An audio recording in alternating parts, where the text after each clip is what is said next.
Back to my channel. मैं हूँ Prachi Panchal and इस वीडियो में हम करने वाले हैं क्लास 12th की पॉलिटिकल साइंस का chapter number 1 that is challenges of nation building. सबसे पहले इस चैप्टर को शुरू करने से पहले मैं आपसे कुछ बातें बोलना चाहूँगी। जैसे कि पहली चीज़ तो ये कहना चाहूँगी कि अगर आप भी अपनी क्लास 12th के अंदर 90 प्लस मार्क्स स्कोर करना चाहते हैं, अगर आपका भी ड्रीम है कि आप पॉलिटिकल साइंस में 90 प्लस लेकर आएँ, तो मैं आपको कुछ इस वीडियो में ही मैं आपको कुछ ऐसी स्ट्रैटेजीज़ बताऊंगी जिसको फॉलो करके आप 90 प्लस जो है वो स्कोर कर सकते हैं। देखो, सबसे पहली चीज़ तो मैं आपको बोलना चाहूँगी कि अगर आप मेरी वीडियोस रेगुलरली देखते हैं, ठीक है। पहले जो मैं वीडियोस बनाती थी वो मैं रेगुलरली नहीं बना पाती थी, ठीक है, क्योंकि मेरी भी क्लासेस चलती थी, इस वजह से मैं नहीं बना पाती थी। बट अब मैं प्रॉपरली सारी की सारी वीडियोस जो हैं वो बनाने वाली हूँ, रेगुलरली बनाने वाली हूँ। तो अगर आप उन सारी वीडियोस को देखते हैं तो मैं आपको गारंटी देती हूँ कि आप 90 प्लस आराम से ले आएंगे, ठीक है। अगर आप इन सारे चैप्टर्स को मेरी वीडियो से समझ लेते हैं, तो अगर आपको मेरा समझ नहीं आता है तो आप दूसरे वीडियो भी प्रेफर कर सकते हैं, ठीक है। लेकिन अगर आप प्रॉपरली बिल्कुल साथ में चलते हैं तो मैं आपको गारंटी देती हूँ आपके 90 प्लस तो पॉलिटिकल साइंस में आएंगे ही आएंगे, ठीक है। अब इसके लिए आपको करना क्या है, एक मेरा टेलीग्राम चैनल है, ठीक है, आप उसको ज्वाइन कर लेना। ये मेरा टेलीग्राम जो चैनल है उसको आपको ज्वाइन कर लेना है, जिसका लिंक आपको डिस्क्रिप्शन बॉक्स में मिल जाएगा। तो वहाँ से आपको मेरे चैनल को ज्वाइन कर लेना है, जिसमें मैं आपको रेगुलरली जो भी नोट्स वगैरह है वो मैं भेजती रहूँगी। बाकी मैं सजेस्ट करूँगी कि जो नोट्स है वो आपको खुद से बनाने हैं, ठीक है। मैं बता दूँगी आपको कैसे बनाने हैं। मैंने खुद से जो नोट्स बना रखे हैं वो भी मैं आपके साथ उसी टेलीग्राम चैनल पर शेयर कर दूँगी। साथ ही साथ जो भी एक्स्ट्रा क्वेश्चंस होते हैं, जो भी MCQs होते हैं, एक्स्ट्रा क्वेश्चंस होते हैं, केस स्टडी होती है, वो सारे के सारे भी मैं आपको टेलीग्राम चैनल पर शेयर करने वाली हूँ। तो आपको क्या करना है, बस उसको देख लेना है, ठीक है। और ये वाला जो चैप्टर है वो हम इसी वीडियो में कंप्लीट करेंगे, और ऐसे ही करके मैं एक एक वीडियोस डालते जाऊंगी और आपको रेगुलरली उन वीडियोस को देखना है, साथ ही साथ उनकी रिवीजन भी करते जाना है, ठीक है। जैसे मैं बताऊंगी वैसे ही आपको रिवीजन करना है। अगर आप बोल बोल कर रिवीजन करते हो तो आपके लिए बेस्ट होगा, क्योंकि पॉलिटिकल साइंस जो एक सब्जेक्ट है वो थ्योरी वाला सब्जेक्ट होता है। तो थ्योरी वाले सब्जेक्ट में आप जो है बोल बोल कर अगर पढ़ेंगे तो ज़्यादा क्लियर आपको होगा।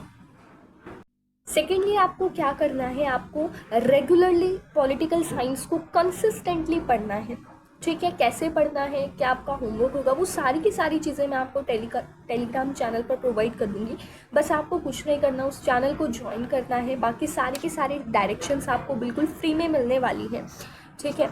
चलिए अपना जो फर्स्ट चैप्टर है उसको शुरू करते हैं। दैट इज़ जो हमारा चैप्टर है, जो हमारी इंडियन पॉलिटिक्स है, क्योंकि आप सब जानते हैं कि जो पॉलिटिकल साइंस है उसमें हमारे दो बुक्स हैं, एक हमारी कॉन्टेम्प्रेरी वर्ल्ड पॉलिटिक्स है एंड सेकेंड वन हमारी इंडियन पॉलिटिक्स है। हम इंडियन पॉलिटिक्स का चैप्टर नंबर 1 करने वाले हैं, that is challenges of nation building. और बहुत ही ज़्यादा इंटरेस्टिंग चैप्टर ये होने वाला है, और बिल्कुल NCERT के लाइन टू लाइन हम पढ़ेंगे, क्योंकि जब तक आप NCERT नहीं पढ़ते हैं तो मैं आपको गारंटी नहीं दे सकती कि आपके अच्छे मार्क्स आएंगे। क्योंकि NCERT आप चाहे कोई भी बुक पढ़ लीजिए, चाहे वो ऑल इन वन ही क्यों ना हो, कोई भी बुक आप पढ़ लीजिए, लेकिन अगर आपने NCERT नहीं पढ़ी है तो आप फुल मार्क्स स्कोर नहीं कर सकते, या फिर 90 प्लस आप स्कोर नहीं कर सकते हैं, ठीक है। इसके लिए आपको NCERT जो है उसको एक बार नहीं, काफ़ी बार आपको गो थ्रू उसको करना पड़ेगा, कम से कम 6-7 बार तो गो थ्रू करना ही पड़ेगा। ये तो मैंने मिनिमम बताया आपको। चलिए, हमारा जो फर्स्ट चैप्टर है काफ़ी इंटरेस्टिंग चैप्टर है, that is challenges of nation building. अब देखो, मैं आपको इसका एक बैकग्राउंड बता देती हूँ। हुआ क्या था कि 1947 जो है, ठीक है, ये जो हमारा 1947 है, ठीक है, 15 अगस्त 1947 को हमारा देश आज़ाद हुआ। हमारा देश ही नहीं, पाकिस्तान भी आज़ाद हुआ।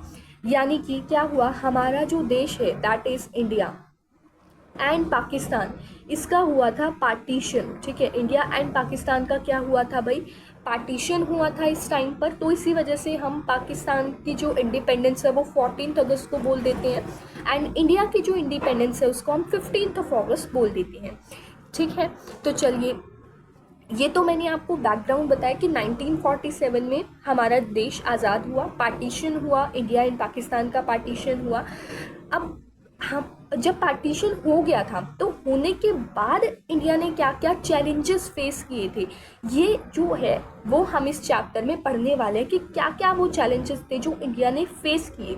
ठीक है, तो यहाँ पर हमें क्या बताया गया है, इस पिक्चर में हमें क्या बताया गया है कि Hindus and Muslims in Kolkata in 1947 mark the end of communal violence by jointly flying the flags of India and Pakistan. ठीक है, यानी कि इसमें सिंपल सी बात ये बोली गई है कि यहाँ पर ये जो पिक्चर है वो हमें सिग्निफाई करती है कि कोलकाता जो है वहाँ पर इंडिया और पाकिस्तान का फ्लैग साथ में उड़ाया जा रहा है। हालांकि इतनी इंपॉर्टेंट नहीं है, बस इसको हम एक नॉलेज के लिए पढ़ रहे हैं कि ये पिक्चर किस चीज़ से रिलेटेड है। ठीक है, चलिए, तो इस चैप्टर में हम क्या पढ़ने वाले हैं, फ्रीडम हमें मिली, फ्रीडम 1947 में हमें फ्रीडम मिली, नो डाउट, बट फ्रीडम कैसे मिली, फ्रीडम हमें पार्टीशन के साथ मिली। और ये जो पार्टीशन था वो ऐसा वैसा पार्टीशन नहीं था, ये पार्टीशन बहुत ही ज़्यादा पेनफुल पार्टीशन था, विच resulted in a large scale violence, जिससे इतना बड़ा वायलेंस हुआ, इतनी सारी डिस्प्लेसमेंट हुई, यानी कि इतने सारे मिलियंस ऑफ लोग, मिलियंस ऑफ पीपल एक जगह से दूसरी जगह पर ट्रांसफ़र हुए। जहाँ पर वो इतने टाइम से रह रहे थे, अब वो जगह उनको छोड़कर दूसरी जगह पर जाना पड़ रहा था। The integration of princely states into the Indian union needed urgent resolution, यानी कि जो प्रिंसली स्टेट्स थे, प्रिंसली स्टेट्स का मतलब क्या है कि जहाँ पर राजा महाराजा रूल करते थे। वैसे तो 1947 से पहले के टाइम पीरियड में ब्रिटिशर्स आ चुके थे, बट कुछ जगह ऐसी थी जहाँ पर प्रिंसेस रूल करते थे, राजा महाराजा रूल करते थे, और वो भी इसी वजह से कर पा रहे थे क्योंकि वो ब्रिटिशर्स की जो आज्ञा है उनका पालन कर रहे थे। इस वजह से वो जो प्रिंसली स्टेट्स थी वो बची हुई थी और वो राजा वगैरह के कंट्रोल में थी। तो इंटीग्रेशन का मतलब क्या होता है, जोड़ना। तो यानी कि जो प्रिंसली स्टेट्स हैं उनको जोड़ना, किस में जोड़ना, इंडियन यूनियन में जोड़ना, वो भी बहुत इंपॉर्टेंट चीज़ थी। यानी कि इन प्रिंसली स्टेट्स को भी इंडियन यूनियन में जोड़ना था, यानी कि इंडिया में मिलाना था। अगर नहीं मिलाते तो इंडिया के बहुत सारे छोटे छोटे पार्ट्स हो जाते, और फिर आज जो हम जिस इंडिया में रह रहे हैं वो इंडिया ऐसा नहीं होता, बल्कि हमारा जो हमारी आज स्टेट है ना, वो शायद हमारी कंट्री होती। ठीक है, the internal boundaries of country needed to be drawn afresh to meet the aspirations of people who spoke different languages.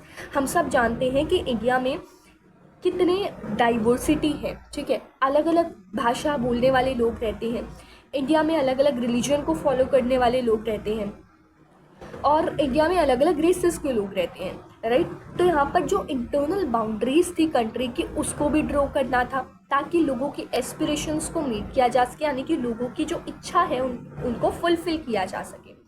ठीक है, तो ये एक तरीके का बैकग्राउंड था, अभी तक चैप्टर स्टार्ट नहीं हुआ है, तो फटाफट से अपना चैप्टर स्टार्ट करते हैं, that is challenges of nation building. ये वीडियो बड़ी ज़रूर होगी, लेकिन आई एश्योर यू कि आपको ये पूरा का पूरा चैप्टर इसी वीडियो से समझ आ जाने वाला है। ठीक है, चलिए, तो challenges of the new nation. अब 14-15 एक तरीके की स्टोरी की तरह इसको पढ़ने की कोशिश करते हैं। क्या होता है कि एट द मिडनाइट ऑफ 14-15 अगस्त, यानी कि 14-15 की आधी रात को, 14-15 अगस्त की आधी रात को क्या होता है, इंडिया को इंडिपेंडेंस मिलती है। जवाहरलाल नेहरू जो कि फर्स्ट प्राइम मिनिस्टर थे फ्री इंडिया के, वो एक स्पेशल सेशन रखते हैं कॉन्स्टिट्यूएंट असेंबली का उसी रात, और इसी को बोला गया tourist with destiny. Tourist with destiny कुछ नहीं है, एक स्पीच है जो कि जवाहरलाल नेहरू ने दी थी। ठीक है, आधी रात को जवाहरलाल नेहरू ने जो स्पीच दी थी उसी को क्या बोलते हैं, ट्रिस्ट विद डेस्टिनी, और बहुत ही फेमस स्पीच इसको माना जाता है। और ये वाले क्वेश्चंस जो हैं वो पूछे भी जाते हैं, वन वर्ड में पूछ लिया जाता है या एमसीक्यू में पूछ लिया जाता है कि ट्रिस्ट विद डेस्टिनी जो स्पीच है वो किसकी स्पीच थी, तो वो जवाहरलाल नेहरू की स्पीच थी। ठीक है, अब ये जो मूवमेंट था, ये ऐसा मूवमेंट था जिसके लिए इंडियंस सालों से इंतज़ार कर रहे थे। हमने हिस्ट्री के टेक्स्ट बुक्स में पढ़ा है कि यहाँ पर नेशनल मूवमेंट में काफ़ी सारे लोगों ने हिस्सा लिया, बट यहाँ पर 2 गोल्स थे जिनमें हर किसी ने एग्री किया। 2 गोल्स ऐसे थे जो हर किसी ने माने कि हाँ, ये गोल तो पूरे होने ही चाहिए।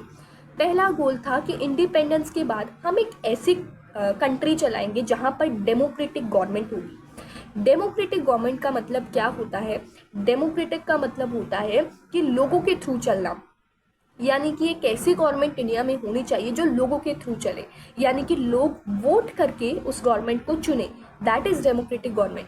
एंड सेकेंड वन इज कि जो गवर्नमेंट है वो सबके अच्छे के लिए चलाई जाए, ठीक है, मतलब गवर्नमेंट सबका अच्छा करे, पर्टिकुलरली जो पुअर पीपल है, जो सोशली डिसएडवांटेज्ड ग्रुप्स हैं वो। अब ये जो कंट्री थी, now that the country was independent, अब कंट्री इंडिपेंडेंट हो चुकी थी, ये ऐसा टाइम था जब हम मतलब ये अब ऐसा टाइम आ चुका था जब जो फ्रीडम का प्रॉमिस था वो हमें रियलाइज़ हो रहा था, ठीक है। This was not going to be easy, ये इतना ईजी तो नहीं होने वाला था, क्योंकि इंडिया में काफ़ी सारे डिफ़िकल्ट सर्कमस्टांसेस हमें देखने को मिलते हैं। कोई भी ऐसी कंट्री नहीं होगी जो इतनी ज़्यादा डिफ़िकल्ट सिचुएशन में बॉर्न हुई होगी जैसे कि इंडिया बॉर्न हुआ 1947 में। फ्रीडम आई तो लेकिन पार्टीशन के साथ। जो 1947 वाला ईयर था वो इतना ज़्यादा वायलेंस वाला ईयर था, यानी कि इतनी भयानक हम कह सकते हैं मौतें उस टाइम पर हुई थी, डिस्प्लेसमेंट हुआ था, लोग एक जगह से दूसरी जगह पर डिस्प्लेस हो रहे थे, लोग एक दूसरे को मार रहे थे, ऐसी सिचुएशन इस टाइम पर आ गई थी। ये ऐसी सिचुएशन थी इंडिपेंडेंट इंडिया में जिसको इतने सारे ऑब्जेक्टिव्स को अचीव करना था, यानी कि वो सारे के सारे ऑब्जेक्टिव्स को पूरा करना था। Yet the turmoil that accompanied independence did not make our leaders lose sight of multiple challenges। लेकिन हमारे जो लीडर्स थे, इतना ज़्यादा टेंशन होने के बावजूद भी हमारे लीडर्स को पता था कि हमारे सामने मल्टीपल चैलेंजेस आने वाले हैं, और उनको ये भी पता था कि उनको फेस कैसे करना है, ठीक है। सो ये जो पिक्चर है वो मिड नाइट की ही पिक्चर है, जहाँ पर जो प्राइम मिनिस्टर है जवाहरलाल नेहरू, जो कि फर्स्ट प्राइम मिनिस्टर थे फ्री इंडिया के, ठीक है, तो यहाँ पर ये रेड फोर्ट में अपनी स्पीच दे रही है, that is twist with destiny speech. अब नेक्स्ट पेज पर हमें क्या देखने को मिलता है कि 3 चैलेंजेस बेसिकली हमें देखने को मिले हैं, ठीक है। देखो उस वाले पेज पे हमने क्या पढ़ा, अभी तक वो बैकग्राउंड ही चल रहा था कि भाई 1947 में आज़ादी मिली, आज़ादी मिलने के बाद बहुत सारे चैलेंजेस हमने फेस किए। अब वो चैलेंजेस क्या थे, मेन चीज़ जो है वो यहाँ पर आती है, ठीक है। जो मैं कहूँ कि बहुत इंपॉर्टेंट पेज है वो ये वाला पेज है। क्या क्या चैलेंजेस इंडिया फेस करता है वो हम इस वीडियो में मतलब इस वाले टॉपिक में समझते हैं। तो 3 चैलेंजेस आते हैं इंडिया के सामने। पहला चैलेंज क्या होता है, देखो इंडिया में मैंने बात की कि डाइवर्सिटी बहुत ज़्यादा है। डाइवर्सिटी का मतलब है अलग अलग रेसेस के लोग हैं, अलग अलग रिलीजन के लोग हैं, अलग अलग लैंग्वेजेस बोलने वाले लोग हैं। तो ये सारे लोग इंडिया में इकट्ठे रहेंगे कैसे, ये एक बहुत बड़ा चैलेंज है। मतलब यूनिटी कैसे लेकर आएंगे इंडिया में, ये एक बहुत बड़ा चैलेंज था जो कि इंडिया फेस कर रहा था। तो वैसे तो इंडिया के 3 चैलेंजेस थे, बट उन 3 चैलेंजेस में से जो एक चैलेंज था, फर्स्ट वन जो चैलेंज था वो था ऐसे नेशन को शेप देना जो कि यूनाइटेड नेशन हो, यानी कि एक मतलब सब लोग मिलजुल कर जहाँ पर रहें, लेकिन डाइवर्सिटी भी एकोमोडेट हो। मतलब ऐसा ना हो कि डाइवर्सिटी ख़त्म ही हो जाए, ऐसा भी नहीं हो, लेकिन यूनाइटेड भी हो, सारे के सारे मिलकर भी रहें। इंडिया एक ऐसे लैंड थी जहाँ पर इतनी ज़्यादा डाइवर्सिटी हमें देखने को मिलती है। इसके लोग अलग अलग लैंग्वेजेस बोलते हैं, अलग अलग कल्चर फॉलो करते हैं, अलग अलग रिलीजन्स फॉलो करते हैं। एंड उस टाइम पर ये बिलीव किया जाता है कि ऐसी कंट्री जिसमें इतनी सारी डाइवर्सिटी है वो बहुत लंबे टाइम तक एक साथ रह ही नहीं सकती। बट इंडिया ने ये जो क्रिटिसिजम्स है उसको डिसअप्रूव कर दिया। The partition of the country appear to prove everyone world's fear, यानी कि जब पार्टीशन हुआ तो सबसे डरावना जो सपना था वो पार्टीशन ही था। यहाँ पर इतने सारे सीरियस क्वेश्चंस उठ रहे थे इंडिया के फ्यूचर के बारे में कि क्या इंडिया आगे तक एक यूनिफाइड कंट्री रह पाएगा या नहीं रह पाएगा, क्या यहाँ पर जो है नेशनल यूनिटी आ पाएगी। क्या इसका मतलब ये है कि यूनिटी यहाँ पर तभी आ पाएगी जब यहाँ पर जितने भी रीजनल और सब नेशनल आइडेंटिटीज़ हैं, ठीक है, उनको हम रिजेक्ट कर देंगे तब जाके यहाँ पर यूनिटी आ पाएगी। और अर्जेंट क्वेश्चन क्या था कि जो इंडिया की टेरिटरीज़ हैं उसका इंटीग्रेशन कैसे होगा, यानी कि जो इंडिया में अलग अलग टेरिटरीज़ हैं ना, जो अलग अलग एरियाज़ हैं, उनको इंडिया में जोड़ा कैसे जाएगा, उनको इंडिया बोला कैसे जाएगा। ये सारे क्वेश्चंस जो हैं उठ रहे थे। तो फर्स्ट वन ये आपको याद रखना है कि फर्स्ट चैलेंज जो था वो था इंडिया की यूनिटी को लेकर, ठीक है। फर्स्ट चैलेंज इंडिया की यूनिटी को लेकर था, क्योंकि यहाँ से क्वेश्चंस बनते हैं कि what was the first challenge, या फिर डायरेक्ट क्वेश्चन बन जाता है कि 3 चैलेंजेस कौन से हैं जो कि इंडिया ने इंडिपेंडेंस का जो टाइम था उस टाइम पर फेस किए थे, ठीक है। अब सेकेंड चैलेंज की बात आती है, that is to establish democracy. एक बहुत बड़ा चैलेंज, दूसरा बहुत बड़ा चैलेंज था कि डेमोक्रेसी इंडिया में कैसे एस्टैब्लिश की जाए। हमने ऑलरेडी इंडियन कॉन्स्टिट्यूशन में पढ़ लिया है। 11th क्लास में कॉन्स्टिट्यूशन के बारे में हमने काफ़ी सारी चीज़ें पढ़ी है। उसमें हमें पता है कि कॉन्स्टिट्यूशनल हमें फंडामेंटल राइट्स देता है, राइट। और इसमें हमें राइट टू वोट भी मिलता है, हर एक सिटीज़न को मिलता है। इंडिया जो है उसने रिप्रेजेंटेटिव डेमोक्रेसी को अडॉप्ट कर रखा है, ठीक है। रिप्रेजेंटेटिव डेमोक्रेसी का मतलब है कि लोग अपने रिप्रेजेंटेटिव को चुनते हैं। जितने भी लोग हैं उनके पास 1 वोट है, वो वोट देकर अपना जो रिप्रेजेंटेटिव है उसको चुनते हैं। और पार्लियामेंट्री फॉर्म ऑफ गवर्नमेंट है यहाँ पर, ठीक है। ये जो फीचर्स हैं कि जो पॉलिटिकल कंपटीशन है वो डेमोक्रेटिक फ्रेमवर्क में होगा। कहने का मतलब है कि ये सारे जो फीचर्स है ना, लाइक 1 वोट है सबके पास, ठीक है, रिप्रेजेंटेटिव डेमोक्रेसी है, पार्लियामेंट्री फॉर्म ऑफ गवर्नमेंट है, ये सारे के सारे फीचर्स ये इंश्योर करते हैं कि इंडिया में जो भी पॉलिटिकल कंपटीशन होगा, पॉलिटिकल कंपटीशन का मतलब है कि जब भी यहाँ पर गवर्नमेंट जो है वो इलेक्शन लड़ती है, वो सारी की सारी चीज़ें डेमोक्रेटिक फ्रेमवर्क में हो, यानी कि डेमोक्रेसी उस टाइम पर भी हो। एक डेमोक्रेटिक कॉन्स्टिट्यूशन ज़रूरी तो होता है बट सफिशिएंट नहीं होता है अगर हमको डेमोक्रेसी को इस्टेब्लिश करना है तो, ठीक है। मतलब डेमोक्रेसी का मतलब सिर्फ इतना ही नहीं होता कि भाई डेमोक्रेटिक कॉन्स्टिट्यूशन हो, ठीक है, सिर्फ इतना ही नहीं होता, बल्कि इसका मतलब ये भी होता है कि उसको अच्छे तरीके से इम्प्लीमेंट भी किया जाए। जब तक कोई चीज़ इम्प्लीमेंट नहीं होती है उसका कोई मतलब नहीं होता है, कितनी भी प्लानिंग कर लो उसका कोई मतलब नहीं है। लेकिन वो चीज़ जब इम्प्लीमेंट हो जाती है तो काफ़ी सारी चीज़ें अचीव हो जाती है। The challenge was to develop democratic practices, यानी कि इंडिया में डेमोक्रेटिक प्रैक्टिसेस को डेवलप करना ये बहुत बड़ा चैलेंज था। डेमोक्रेटिक कॉन्स्टिट्यूशन हमारे पास था, नो डाउट, बट उसको प्रैक्टिस में कौन लाएगा? जब तक वो चीज़ प्रैक्टिस में नहीं है उसका कोई फ़ायदा नहीं है, ठीक है। ज़रूरी है वो बट सफिशिएंट तो नहीं है, ठीक है। इस वजह से यहाँ पर ज़रूरी हो जाता है कि इंडिया में भी डेमोक्रेटिक प्रैक्टिसेस को फॉलो किया जाए कॉन्स्टिट्यूशन के ही अकॉर्डिंग। थर्ड चैलेंज की बात करते हैं। थर्ड चैलेंज था was to ensure the development and well being of the entire society, ठीक है। तीसरा चैलेंज था कि भाई जो भी डेवलपमेंट है, वेल बींग है, मतलब सबकी डेवलपमेंट हो, सबकी वेल बींग हो, कुछ सेक्शंस की नहीं, सबकी, ठीक है। ऐसा नहीं है सिर्फ कुछ ही सेक्शंस की डेवलपमेंट कर रहे हैं, बल्कि सबकी डेवलपमेंट जो है वो होनी चाहिए।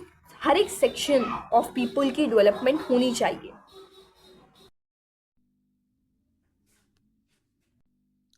अब जो थर्ड प्रॉब्लम आती है was that 2 of the Muslim majority provinces of British India, Punjab and Bengal, had a very large areas where non Muslims were in majority. यानी कि तीसरी प्रॉब्लम ये प्रॉब्लम थी कि जो 2 मुस्लिम मेजॉरिटी प्रोविंस थे, यानी कि ये अगर इंडिया है, ठीक है, और यहाँ पर ये वाला जो पार्ट है और ये वाला जो पार्ट है, एक बांग्लादेश वाला और मतलब एक western part and eastern part. तो यहाँ पर क्या बोला गया है कि जो पंजाब एंड बंगाल था, यानी कि इस वाले एरिए में, ये वाला जो एरिया है यहाँ पर जो पंजाब एंड जो बंगाल है, ठीक है, वहाँ पर बहुत सारे एरियाज ऐसे एरियाज थे जहाँ पर नॉन मुस्लिम्स भी मेजॉरिटी में थे। यानी कि अगर हम बात करें कि इस एरिए में अगर मुस्लिम्स मेजॉरिटी में, फॉर एग्जाम्पल के थ्रू समझते हैं, जैसे कि अगर ये क्या है, अगर ये हरियाणा है, ठीक है, तो इस हरियाणा में और भी बहुत सारे इलाके होंगे, लाइक इधर पानीपत भी हो सकता है, ठीक है, पानीपत होगा, रोहतक होगा, सोनीपत होगा। तो इस तरीके से अगर हम देखें तो कुछ हरियाणा के अंदर ही कुछ ऐसे इलाके थे जहाँ पर मुस्लिम्स, नॉन मुस्लिम्स मेजॉरिटी में थे। जैसे कि फॉर एग्जांपल कि यहाँ पर पानीपत वाले इलाके में हो सकता है कि नॉन मुस्लिम्स जो हैं वो मेजॉरिटी में, उस पूरे वाले इलाके में देखेंगे तो मुस्लिम्स मेजॉरिटी में हैं। लेकिन सिर्फ इस वाले इलाके में देखते हैं तो नॉन मुस्लिम्स मेजॉरिटी में। सिमिलरली ऐसे और भी एरियाज हो सकते हैं जहाँ पर नॉन मुस्लिम्स मेजॉरिटी में हों। तो ऐसे ही बात की गई है कि अगर हम पंजाब की बात करें, अगर हम बंगाल की बात करें, तो पंजाब एंड बंगाल में और भी कुछ ऐसे छोटे छोटे कुछ ऐसे एरियाज होंगे जहाँ पर नॉन मुस्लिम्स मेजॉरिटी में थे। तो क्या बोला गया, ये डिसाइड किया गया कि ये जो 2 प्रोविंसेस हैं उनको बाइफर्केट किया जाएगा, इनको डिवाइड कर दिया जाएगा रिलीजियस मेजॉरिटीज़ के अकॉर्डिंग। यानी कि वैसे ही इनको डिवाइड किया जाएगा जैसे पहले किया गया था। जैसे अब जैसे लोअर लेवल जो बच गया ना, यानी कि डिस्ट्रिक्ट लेवल जो है वहाँ पर भी रिलीजियस मेजॉरिटी के प्रिंसिपल्स को फॉलो किया जाएगा, जिसमें जहाँ पर मुस्लिम्स मेजॉरिटी में उनको मुस्लिम वाला एरिया बनाया जाएगा, यानी कि पाकिस्तान बनाया जाएगा। जहाँ पर नॉन मुस्लिम्स मेजॉरिटी में उसको उसको बनाया जाएगा हिंदुस्तान। अब ये जो डिसीजन था, इसको आधी रात को तो नहीं बनाया जा सकता, 14-15 अगस्त को तो नहीं बनाया जा सकता। इसका मतलब ये था कि बहुत सारे लोगों को आज़ादी के टाइम पर पता ही नहीं था कि वो इंडिया में है क्या पाकिस्तान में है। और पार्टीशन जो है दोनों प्रोविंसेस का, वो सबसे ज़्यादा डीपेस्ट ट्रॉमा था पार्टीशन का। मतलब इन दोनों प्रोविंसेस में, पंजाब एंड बंगाल में सबसे ज़्यादा जो टेंशन है वो क्रिएट हुई। अब क्या आता है कि फोर्थ प्रॉब्लम भी है हमारे पास। फोर्थ प्रॉब्लम क्या है पार्टीशन की, कि यहाँ पर माइनॉरिटीज़ की प्रॉब्लम थी। माइनॉरिटीज़ दोनों ही साइड्स पर, बॉर्डर की दोनों ही साइड्स पर, यानी कि पाकिस्तान के बॉर्डर पर और इंडिया के बॉर्डर पर माइनॉरिटीज़ थी। और जहाँ पर अगर पाकिस्तान की बात करें तो वहाँ पर हिंदूज और सिख्स जो थे वो माइनॉरिटी में रह गए थे वहाँ पर बॉर्डर में। और ऐसे ही कुछ मुस्लिम्स ऐसे थे जो कि इंडियन साइड जो है पंजाब और बंगाल का जो बॉर्डर है, तो वहाँ पर जो मुस्लिम्स हैं वो माइनॉरिटी में हो गए थे। अब इनको भी फेस करने पड़ रहे थे बहुत सारे चैलेंजेस। ठीक है, जैसे they were to discover that they were undesirable aliens. अब वो क्या देख रहे थे कि वो अनडिजायरेबल एलियंस हैं, यानी कि अब वो अपने ही घर में एलियंस हैं। ठीक है, उनको पता ही नहीं है कि वो इंडिया में है या पाकिस्तान में है। और वो ऐसे लैंड में जहाँ पर वो इतने टाइम से, इतनी सेंचुरीज से वो लोग रह रहे थे। ठीक है, अब वो उसी जगह पर अपने ही घर में वो अनडिजायरेबल एलियंस बन चुके थे, यानी कि वो अनजान बन चुके थे बिल्कुल। एज सुन एज जैसे ये क्लियर हुआ कि जो कंट्री है वो पार्टीशन होने वाली है, तो माइनॉरिटीज़ जो थी उनके ऊपर अटैक होने शुरू हो गए। किसी को भी पता नहीं था कि ये प्रॉब्लम कितनी बड़ी होने वाली है, और किसी के भी कोई भी प्लान, किसी ने कोई प्लान सोचा ही नहीं था इस चीज़ को हैंडल करने के लिए। स्टार्टिंग में जो लोग हैं और जो पॉलिटिकल लीडर्स हैं वो ये सोच रहे थे कि जो वायलेंस है वो टेम्परेरी है और बहुत जल्दी हम इसको कंट्रोल कर लेंगे। बट ऐसा नहीं हो पाया, ये वायलेंस जो है वो आउट ऑफ कंट्रोल हो गया। और माइनॉरिटीज़ जो हैं दोनों ही साइड्स पर, उनके पास कोई ऑप्शन ही नहीं बचा था except to live their homes, यानी कि अपने घर को छोड़ने के अलावा, कुछ ही आवर्स की नोटिस पर उनको अपना घर छोड़ने के अलावा और कोई उनके पास ऑप्शन नहीं था। सो यहाँ पर हमने चार प्रॉब्लम्स देखी। ये चार प्रॉब्लम्स को शॉर्ट में फटाफट से समझ लेते हैं, इसको आप अपने नोट्स में भी ऐड कर सकते हैं। जैसे फर्स्ट वाली जो प्रॉब्लम थी, ठीक है, यहाँ पर इसको हाईलाइट कर सकते हैं, there was no single belt of Muslim majority. ठीक है, सिर्फ इस पॉइंट को भी याद रखने से हमको ये सारी स्टोरी याद आ जाएगी। ठीक है, दूसरा वाला पॉइंट अगर मैं बताऊं, तो सारे जो मुस्लिम मेजॉरिटी एरियाज थे वो सारे के सारे भी पाकिस्तान में नहीं आना चाहते थे। तो सेकेंड वाला जो पॉइंट है उस वो ये वाला हो सकता है, इसको हाईलाइट कर सकते हैं। ठीक है, थर्ड वाला जो पॉइंट बना था वो क्या बना था, कि जो मुस्लिम मेजॉरिटी प्रोविंसेस थे पंजाब और बंगाल के, वहाँ पर बहुत सारे ऐसे एरियाज थे जहाँ पर नॉन मुस्लिम्स मेजॉरिटी में थे। तो हम कह सकते हैं कि Muslim majority provinces of Punjab and Bengal, ठीक है, had very large areas where non-Muslims were in majority. उसके बाद हमारे पास जो फोर्थ पॉइंट बनेगा वो बन जाएगा माइनॉरिटी के अटैक्स। ठीक है, अटैक्स ऑन माइनॉरिटी। ठीक है, या फिर minority on both side became target of attacks. ठीक है, इसको हम जो है अपना फोर्थ पॉइंट बना सकते हैं। ठीक है, तो अगर आप ये चार पॉइंट भी याद रखते हैं तो आपको ये पूरी स्टोरी जो है वो याद आ ही जाएगी, क्योंकि हमने इसको समझ लिया है। नेक्स्ट हमारे पास टॉपिक आता है कॉन्सिक्वेंसेज ऑफ पार्टीशन। कॉन्सिक्वेंसेज का मतलब क्या होता है, रिजल्ट। ठीक है, यानी कि ये पार्टीशन हुआ, पार्टीशन होने के बाद इसका रिजल्ट क्या निकला, इसके बाद क्या हुआ, उस चीज़ को समझते कि पार्टीशन के कारण क्या हुआ। ठीक है, तो देख लेते हैं पार्टीशन के बाद क्या हुआ है।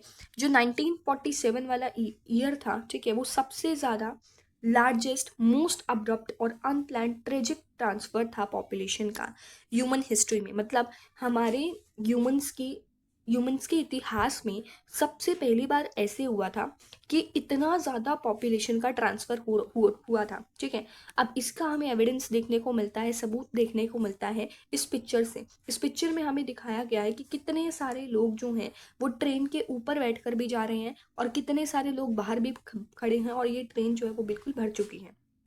तो हम देख सकते हैं कि 1947 में कितना ज़्यादा ट्रांसफ़र हुआ था पॉपुलेशन का।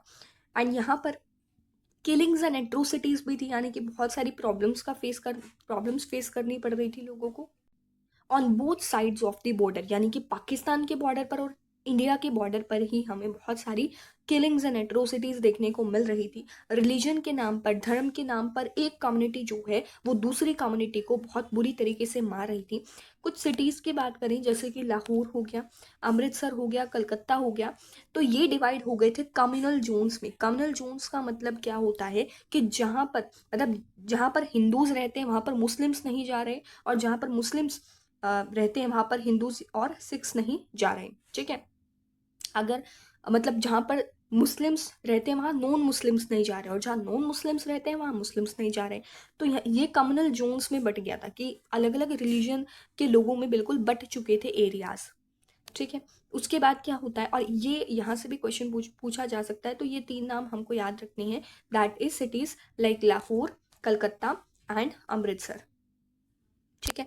उसके बाद क्या हुआ कि जो जो लोग थे उनको फोर्स किया गया था कि वो अपने घर को छोड़े और बॉर्डर्स के अक्रॉस, यानी कि पाकिस्तान में कोई रहता है तो वो इंडिया में आ रहा है, इंडिया में कोई रहता है तो पाकिस्तान में जा रहा है, इस तरीके से वो बॉर्डर्स के अक्रॉस मूव कर रहे थे, ठीक है। और माइनॉरिटीज़ जो हैं दोनों ही साइड्स पर उनको अपना घर जो है वो छोड़ना पड़ा, और उनको टेम्परेरी शेल्टर लेना पड़ा रेफ्यूज कैंप्स में, ठीक है। यानी कि ऐसे कुछ कैंप्स बनाकर उनको काफ़ी टाइम तक रहना पड़ा था पार्टीशन की वजह से।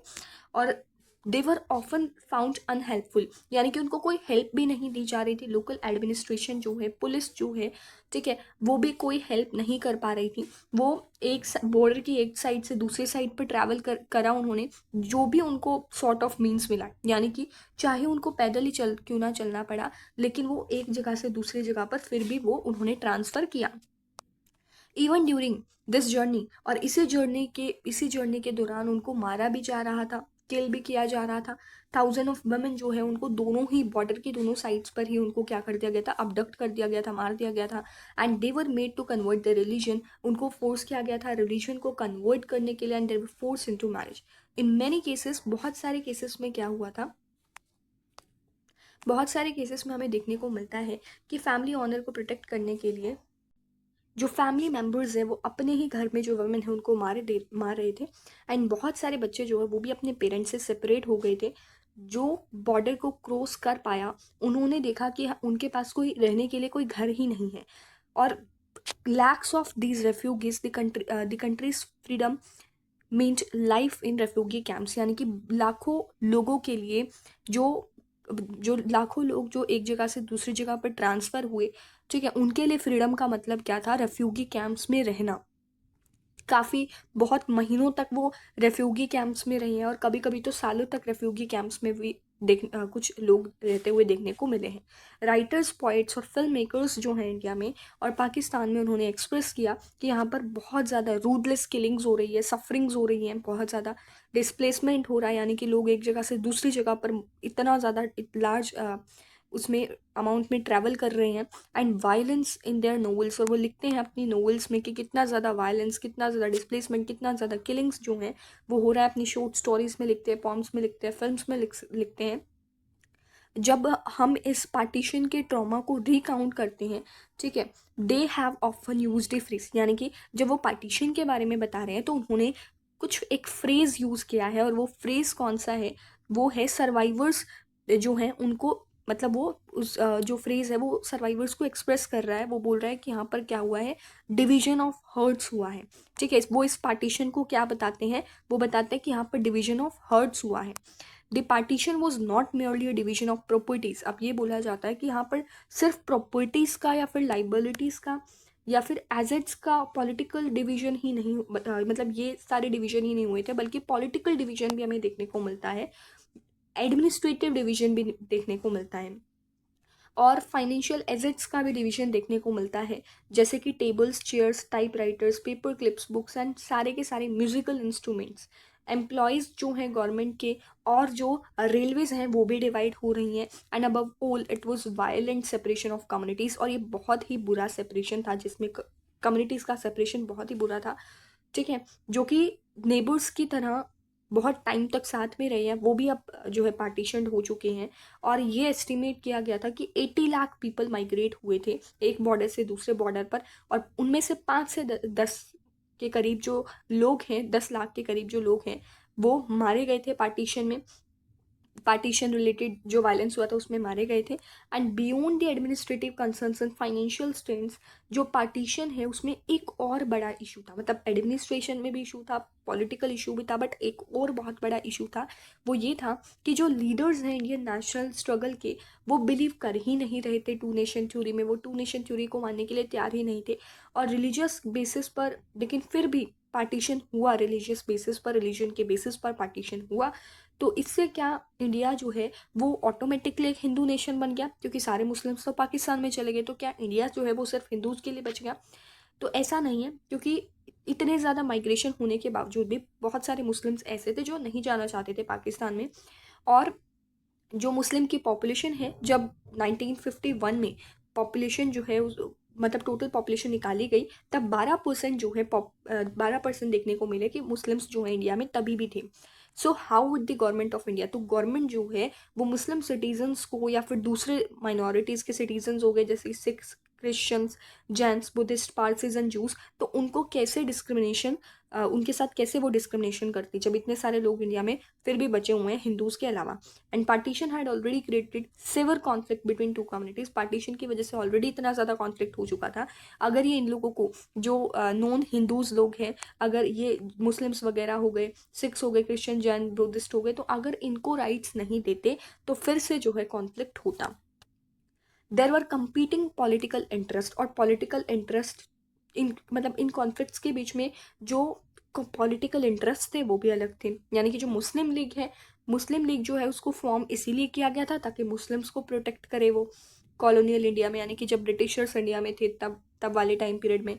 और ये मुस्लिम लीग ही थी जिसने मुस्लिम नेशन की डिमांड की। ठीक वैसे ही यहाँ पर और भी बहुत सारी ऑर्गेनाइजेशन है जो ये चाहती थी कि इंडिया जो है वो हिंदू नेशन बने। बट बहुत सारे लीडर्स जो थे नेशनल मूवमेंट के, वो ये बिलीव करते थे कि इंडिया में जितने भी रिलीजन के लोग रह रहे हैं उन सबको इक्वली ट्रीट किया जाए। एंड इंडिया जो है वो एक ऐसी कंट्री नहीं होनी चाहिए जहाँ पर सुपीरियर स्टेटस जो है वो किसी एक फेथ के लोगों को दिया जाए और दूसरे लोगों को इन्फीरियर माना जाए, दूसरे रिलीजन वाले लोगों को। तो इंडिया एक ऐसी कंट्री नहीं है। सारे के सारे सिटीज़न जो है यहाँ पर इक्वल माने जाते हैं, चाहे उनका कोई भी रिलीजन हो। और बीइंग रिलीजियस यानी कि किसी भी एक रिलीजन को फॉलो करने वाले लोग, या फिर मतलब कोई जैसे जो लोग हैं वो किसी एक रिलीजन को फॉलो कर रहे हैं, किसी दूसरे रिलीजन को फॉलो करें, इस बेसिस पर हम उनकी सिटीजनशिप डिसाइड नहीं कर सकते हैं।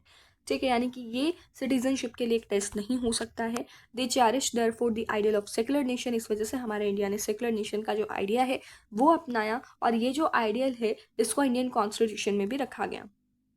ठीक है, तो यहाँ से भी एक क्वेश्चन बनता है, और ये 6 मार्क्स में भी क्वेश्चन बन सकता है कि कॉन्सिक्वेंसेज ऑफ पार्टीशन क्या होते हैं, मतलब कॉन्सिक्वेंसेज ऑफ पार्टीशन जो है वो हमें बतानी है। तो यहाँ से हम 7-8 पॉइंट्स जो है उसको याद कर सकते हैं ताकि पेपर में इजली लिख सकें। ठीक है, तो एक तो ये वाली लाइन भी हम याद कर सकते हैं, ये वाला हमारा फर्स्ट पॉइंट बन जाएगा, ये वाला फर्स्ट पॉइंट हो गया। ठीक है, फिर सेकंड पॉइंट जो बन सकता है वो यहाँ से बन सकता है। थर्ड पॉइंट जो हो जाएगा वो सिटीज़ लाइक लाहौर, अमृतसर, कलकत्ता, ये डिवाइड हो गए थे कम्युनल जोन्स में, ये पूरा थर्ड पॉइंट बन सकता है। ठीक है, फिर इसी तरीके से यहाँ पर फोर्थ पॉइंट, और ये सारे के सारे पॉइंट्स जो है वो याद करने पड़ेंगे। फोर्थ पॉइंट, ठीक है, फिर फिफ्थ पॉइंट,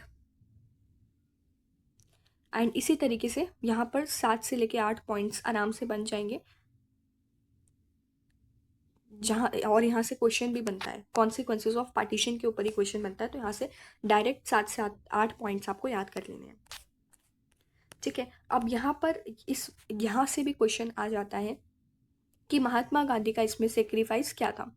ठीक है, महात्मा गांधी के सेक्रीफाइस के बारे में हमें बताना है। तो 15 अगस्त 1947 को, 1947 को, 15 अगस्त 1947 को महात्मा गांधी जो है वो किसी भी इंडिपेंडेंस डे के सेलिब्रेशन में उन्होंने पार्टिसिपेट नहीं किया। क्यों? क्योंकि वो कलकत्ता में थे, उस टाइम पर कोलकाता में थे, और कोलकाता एक ऐसा एरिया था जहाँ पर हिंदूज और मुस्लिम्स के बीच में रायोट्स हो रहे थे, यानी कि वायलेंस उनके बीच में हो रहा था। और वो इस कम्युनल वायलेंस को देखकर बहुत ज़्यादा दुखी हो गए थे और डिसहर्टन हो गए थे। ठीक है, कि भाई उनके जो प्रिंसिपल्स हैं जैसे कि अहिंसा, non violence, Satyagraha, active but non violent resistance, यानी कि एक्टिव तो रहना है, लड़ना तो है, लेकिन नॉन वायलेंस के तरीके से। तो ये जो उनके प्रिंसिपल्स थे, जिनके लिए वो जिए और जिनके लिए उन्होंने इतने साल काम करा, वो फेल हो चुके थे। लोगों को ट्रबल के टाइम पर, परेशानी के टाइम पर लोगों को जोड़ने में ये प्रिंसिपल्स फेल हो चुके थे। इस चीज़ से महात्मा गांधी बहुत ज़्यादा दुखी थे। अब गांधी जी जो है वो क्या कर रहे थे, वो परसुएड कर रहे थे हिंदू और मुस्लिम्स को कि वो वायलेंस जो है उसको छोड़ दे।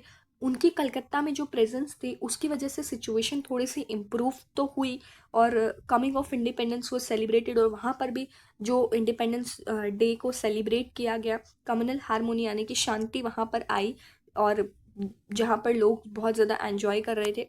गांधी जी की जो प्रेयर मीटिंग थी वहाँ पर भी बहुत ज़्यादा क्राउड जो है वो इकट्ठा हो जाता था। मतलब गांधी जी जो है वो प्रेयर करने के लिए जाते थे। जब वो प्रेयर करने के लिए जाते थे तो वहाँ पर भी बहुत ज़्यादा भीड़ इकट्ठी हो जाती थी उनसे मिलने के लिए। बट ये शॉर्ट लिव्ड, ये सेलिब्रेशन शॉर्ट लिव्ड रहे, ये शांति शॉर्ट लिव्ड रही हिंदूज और मुस्लिम्स के बीच में। क्यों? क्योंकि एक बार फिर से हिंदू और मुस्लिम के बीच में वायलेंस शुरू हो गया और गांधी जी को इस शांति को लाने के लिए फास्ट रखना पड़ा। अगले महीने गांधी जी दिल्ली में मूव कर जाते हैं जहाँ पर लार्ज स्केल वायलेंस हो रहा था हिंदूज एंड मुस्लिम्स के बीच में। वो इस चीज़ को लेकर बहुत ज़्यादा कंसर्न थे कि जो मुस्लिम्स हैं उनको इंडिया में रहने देना चाहिए उसी रिस्पेक्ट के साथ, जैसे इक्वल सिटीज़न उनको मानना चाहिए, जैसे हिंदूज़ को माना जाता है वैसे मुस्लिम्स को भी माना जाना चाहिए। And he was also concern, और वो ये भी चाहते थे, मतलब वो ये भी वो चाहते थे कि इंडिया और पाकिस्तान जो है वो मिलजुल कर रहें, इतने ज़्यादा कॉन्फ्लिक्ट्स इनके बीच में ना हो। और ये देखकर कि इंडिया की गवर्नमेंट ने एक डिसीजन लिया था कि जो फाइनेंशियल कमिटमेंट्स हैं, यानी कि वो फाइनेंशियली पाकिस्तान को हेल्प नहीं करेंगे। तो इस बात से महात्मा गांधी बहुत ज़्यादा दुखी हो गए थे, क्योंकि वो चाहते थे कि जो फंड है उसको पाकिस्तान के साथ शेयर किया जा सके, क्योंकि जितनी प्रॉब्लम्स इंडिया में थी उतनी प्रॉब्लम्स पाकिस्तान में भी हुई थी। With all this in mind, तो ये सारी चीज़ें सोच कर उन्होंने क्या किया, उनका लास्ट फास्ट जो है वो जनवरी महात्मा गांधी ने अपना लास्ट फास्ट जो है वो जनवरी 1948 तक रखा, इन सारी चीज़ों को दिमाग में रखते हुए। एज इन कोलकाता, जैसे कोलकाता में हुआ वैसे ही दिल्ली में भी हुआ।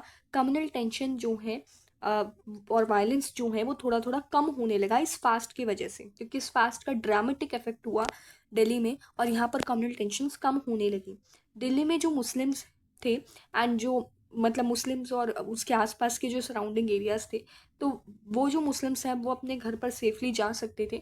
इंडिया की गवर्नमेंट ने भी एग्री कर लिया था कि जो भी पाकिस्तान के ड्यूज़ हैं, पाकिस्तान का जो फंड है वो उसको दिया जाएगा। अब गांधी जी के एक्शंस जो है वो सारे लोगों ने तो पसंद नहीं किए। जो एक्सट्रीमिस्ट थे दोनों ही दोनों ही कम्युनिटीज़ के जो एक्सट्रीमिस्ट थे, एक्सट्रीमिस्ट का मतलब क्या होता है, ऐसे लोग जो विश्वास करते हैं लड़ाई झगड़े में, मतलब अगर उन्हें अपनी कोई बात मनवानी है तो वो वायलेंस में बिलीव करते हैं। ठीक है, तो एक्सट्रीमिस्ट ऐसे लोग होते हैं। तो जो एक्सट्रीमिस्ट थे उन्होंने महात्मा गांधी को ब्लेम किया उनकी कंडीशंस के लिए, कि भाई हिंदूज की कंडीशंस महात्मा गांधी की वजह से हैं। और काफ़ी सारे हिंदूज जो हैं वो महात्मा गांधी को पसंद नहीं कर रहे थे, और वो चाहते थे उनसे बदला लेना। अ, और who wanted India to become a country, जो लोग चाहते थे कि इंडिया जो वो हिंदूज के लिए कंट्री बने, तो वो महात्मा गांधी से रिवेंज लेना चाहते थे। ठीक है, और यहाँ पर क्या हुआ, दे एक्यूज्ड गांधी जी, उन्होंने गांधी जी के ऊपर ब्लेम किया, गांधी जी को गांधी जी पर ब्लेम डाला कि वो मुस्लिम्स के इंटरेस्ट में काम कर रहे हैं, वो सिर्फ पाकिस्तान के इंटरेस्ट में काम कर रहे हैं। और गांधी जी ने सोचा कि ये लोगों को मिसगाइड किया गया है किसी के द्वारा, and he was convinced that any attempt to make India into a country, और वो ये बोलते रहे कि अगर इंडिया को एक सिर्फ हिंदूज के लिए कंट्री बनाया जाएगा तो इंडिया जो है वो डिस्ट्रॉय हो जाएगा। तो उनका जो स्टेड फास्ट था, यानी कि उनका ये जो बिलीफ था हिंदू मुस्लिम यूनिटी का, तो इसकी वजह से जो हिंदू एक्सट्रीमिस्ट थे वो क्या, उन्होंने काफ़ी सारे अटेम्प्ट्स किए गांधी जी को असैसिनेट करने के लिए, यानी कि गांधी जी का मर्डर करने के लिए। डिस्पाइट दिस, मतलब इतना होने के बावजूद भी उन्होंने मना कर दिया। आर्म्ड प्रोटेक्शन के लिए, ठीक है, उन्होंने मना कर दिया किसी भी तरीके के प्रोटेक्शन लेने के लिए, और फिर भी वो प्रेयर मीटिंग्स में हर किसी से मिलते रहे। फाइनली 30 जनवरी 1948 को एक ऐसे ही एक्सट्रीमिस्ट थे, नाथुराम विनायक गोडसे, तो वो गांधी जी के पास जाते हैं। इवनिंग प्रेयर जब उनकी चल रही होती है तब जाते हैं दिल्ली में, और वहाँ पर बुलेट्स उनके ऊपर 3 बुलेट्स उनके ऊपर 3 बुलेट से उनके ऊपर वार कर देते हैं उनको। उसी टाइम पर उनकी डेथ हो जाती है, और इतना लंबा जो स्ट्रगल चल रहा था सच के लिए, सच्चाई के लिए, ट्रुथ के लिए, नॉन वायलेंस के लिए, जस्टिस के लिए और टॉलरेंस के लिए, वो खत्म हो जाता है। लेकिन फिर भी गांधी जी की जो डेथ थी उसका भी मैजिकल इफेक्ट जो है वो पड़ता है इस कम्युनल सिचुएशन पर। पार्टीशन रिलेटेड जो एंगर था, जो वायलेंस था, वो एकदम से ख़त्म हो जाता है, और इंडिया की गवर्नमेंट भी उन ऑर्गेनाइजेशंस को ख़त्म कर देती है जो कि कम्युनल हेटर्ड फैला रही थी। ऑर्गेनाइजेशन जैसे कि आरएसएस, राष्ट्रीय स्वयं सेवक संघ, जो है उसको कुछ टाइम के लिए बैन कर दिया जाता है, जो हिंदूज को सपोर्ट करती हैं, और कम्युनल पॉलिटिक्स जो है अब वो भी यहाँ पर जो है ख़त्म होने लगी थी। ठीक है, तो यहाँ से भी डायरेक्ट क्वेश्चन आ सकता है महात्मा गांधी के सेक्रीफाइस के बारे में, तो इसको भी पूरा जो है, इसको भी स्टोरी के रूप में पूरा याद कर लेना है। ठीक है, क्योंकि 6 मार्क का क्वेश्चन भी यहाँ से पूछा जा सकता है। नेक्स्ट हमारे पास टॉपिक आता है, that is integration of princely states. Integration का मतलब होता है जोड़ना, एंड प्रिंसली स्टेट्स यहाँ पर कौन सी हो गई, जहाँ पर राजा महाराजा रूल करते हैं। ठीक है, तो अब इन प्रिंसली स्टेट्स का इंटीग्रेशन इंडिया में कैसे हुआ, यानी कि जो प्रिंसली स्टेट्स हैं ये इंडिया में जुड़ी कैसे। अब ब्रिटिश इंडिया का हमको पता है कि ये जो ब्रिटिश इंडिया है वो 2 पार्ट्स में डिवाइडेड था। एक तो हो जाते हैं ब्रिटिश इंडियन प्रोविंसेस, ठीक है, ब्रिटिश इंडियन प्रोविंसेस जहाँ पर प्रॉपरली ब्रिटिशर्स रूल कर रहे थे, एंड दूसरे होते हैं प्रिंसली स्टेट्स जहाँ पर राजा महाराजा जो हैं वो रूल करते हैं। तो ब्रिटिश इंडियन प्रोविंसेस जो हैं वो ब्रिटिश गवर्नमेंट के कंट्रोल में थे। ये जो ब्रिटिश इंडियन प्रोविंसेस हैं यहाँ पर ब्रिटिश गवर्नमेंट जो है वो रूल कर रही थी, और जो प्रिंसली स्टेट्स हैं वहाँ पर जो राजा महाराजा हैं यानी कि जो प्रिंसेस हैं वो यहाँ पर रूल कर रहे थे, और इनको क्या बोला जा रहा था, प्रिंसली स्टेट्स। ठीक है, enjoyed some form of control over their internal affairs as long as they accepted British supremacy। यानी कि जब तक ये जो प्रिंसेस है, जब तक ये ब्रिटिशर्स की बात मानेंगे तब तक इनको ये अधिकार है कि वो इंटरनल अफेयर्स जो है उसको कंट्रोल कर सकते हैं। और इसी को क्या बोला जाता है, इसी को बोला जाता है पैरामाउंटसी या फिर सुजर्निटी ऑफ ब्रिटिश क्राउन। अब प्रिंसली स्टेट्स जो हैं वो टोटल अगर हम बात करें तो वो 1/3, मतलब ब्रिटिशर की जो लैंड थी, मतलब ब्रिटिश इंडियन जो एम्पायर था, ठीक है, वहाँ पर 1/3 जो एरिया था ना वो प्रिंसली स्टेट्स के द्वारा ही कवर था। यानी कि हम बोल सकते हैं कि हर 4 में से एक जो है इंडियन वो प्रिंसली रूल के अंडर है। अब यहाँ पर प्रॉब्लम क्या थी, जैसे ही मतलब इंडिपेंडेंस हुई उससे उससे पहले ये अनाउंस किया गया था ब्रिटिशर्स के द्वारा कि जैसे ही इंडिया में रूल ख़त्म हो जाएगा वैसे ही जो ब्रिटिश क्राउन की पैरामाउंटसी है, यानी कि जो ब्रिटिशर्स जो रूल कर रहे थे उनका रूल भी प्रिंसली स्टेट्स में ख़त्म हो जाएगा। इसका मतलब है कि अब ये जो प्रिंसली स्टेट्स हैं वो बिल्कुल फ्री हो चुकी हैं ये डिसाइड करने के लिए कि whether they wanted to join India, कि क्या वो इंडिया को ज्वाइन करना चाहते हैं, या फिर वो पाकिस्तान को ज्वाइन करना चाहते हैं, या फिर वो इंडिपेंडेंट रहना चाहते हैं। तो उनके पास ये 3 चॉइसेस जो हैं वो रखी गई थी। प्रिंसली स्टेट्स के पास ये 3 चॉइसेस थे कि उनको इंडिया में जाना है, पाकिस्तान में जाना है, या फिर इंडिपेंडेंट रहना है। ठीक है, इसका मतलब ये था कि टोटल जो थी, यानी कि टोटल जो प्रिंसली स्टेट्स है दैट इज़ 565, तो ये legally would become legally independent, मतलब ये ब्रिटिशर्स के रूल से तो बिल्कुल इंडिपेंडेंट हो जाएंगी। ठीक है, लेकिन ब्रिटिश गवर्नमेंट ने ये बोला कि वो बिल्कुल फ्री है पाकिस्तान को ज्वाइन करने के लिए, इंडिया को ज्वाइन करने के लिए, या फिर इंडिपेंडेंट रहने के लिए। अब ये जो डिसीजन था ये लोगों के ऊपर तो नहीं छोड़ा गया बल्कि ये प्रिंसली रूलर्स के ऊपर छोड़ा गया, इन स्टेट्स के। और ये बहुत ही सीरियस प्रॉब्लम थी, और इससे यूनाइटेड इंडिया की एग्जिस्टेंस को भी भारी खतरा पड़ सकता था। यानी कि अब ज़्यादातर प्रिंसेस तो क्या चाहेंगे कि ज़्यादातर प्रिंसली स्टेट्स में जो प्रिंसेस हैं, जो राजा महाराजा, वो यही चाहेंगे कि उनका ही रूल वहाँ पर हो, और इसीलिए वो क्या चाहेंगे कि वो इंडिपेंडेंट रहे। ठीक है, तो इस तरीके से तो हमारा जो इंडिया है, ठीक है, इस तरीके से हमारा इंडिया जो है वो तो बिल्कुल डिवाइडेड हो जाएगा। ठीक है, जैसे आज हम इस शेप में इंडिया को जानते हैं, लेकिन अगर ऐसा नहीं होता तो ये जो प्रिंसली स्टेट्स है, अगर ये इंडिपेंडेंट रहना चाहती तो ये इस तरीके से इंडिया जो है वो डिवाइड हो जाता, ठीक है, और ये जो है अलग अलग कंट्रीज बन जाती। तो ये बहुत ही सीरियस प्रॉब्लम थी इंडिया के लिए। ये जो प्रॉब्लम है वो बहुत जल्दी शुरू हो गई थी। सबसे पहले तो त्रवणकोर का जो रूलर है, ठीक है, यहाँ से भी क्वेश्चन पूछा जाता है कि सबसे पहले किसने जो है अनाउंस किया था इंडिपेंडेंस, मतलब सबसे पहले किसने बोला था कि हमको इंडिपेंडेंट रहना है, कौन सी ऐसी प्रिंसली स्टेट थी। तो त्रवणकोर जो है वहाँ के रूलर ने अनाउंस कर दिया था कि उनको वो इंडिपेंडेंट रहना चाहते हैं। और जो फिर दूसरे नंबर पर जो निज़ाम है, हैदराबाद में जो रूलर है उनको निज़ाम बोला जाता है। तो निज़ाम जो है हैदराबाद के, उन्होंने ऐसी अनाउंसमेंट कर दी अगले दिन। और फिर नवाब, भोपाल में रूलर्स को नवाब बोला जाता है। तो फिर जो नवाब थे भोपाल के, वो मना कर रहे थे कि वो कॉन्स्टिट्यूएंट असेंबली को ज्वाइन नहीं करेंगे। अब ये जो रिस्पॉन्स था रूलर्स जो है प्रिंसली स्टेट्स का, तो ये जो रूलर्स का रिस्पॉन्स यहाँ पर हमको देखने को मिला, तो इसमें बहुत रियल पॉसिबिलिटी थी कि इंडिया जो है वो फिर से डिवाइड हो जाएगा, छोटी छोटी कंट्रीज में डिवाइड हो जाएगा।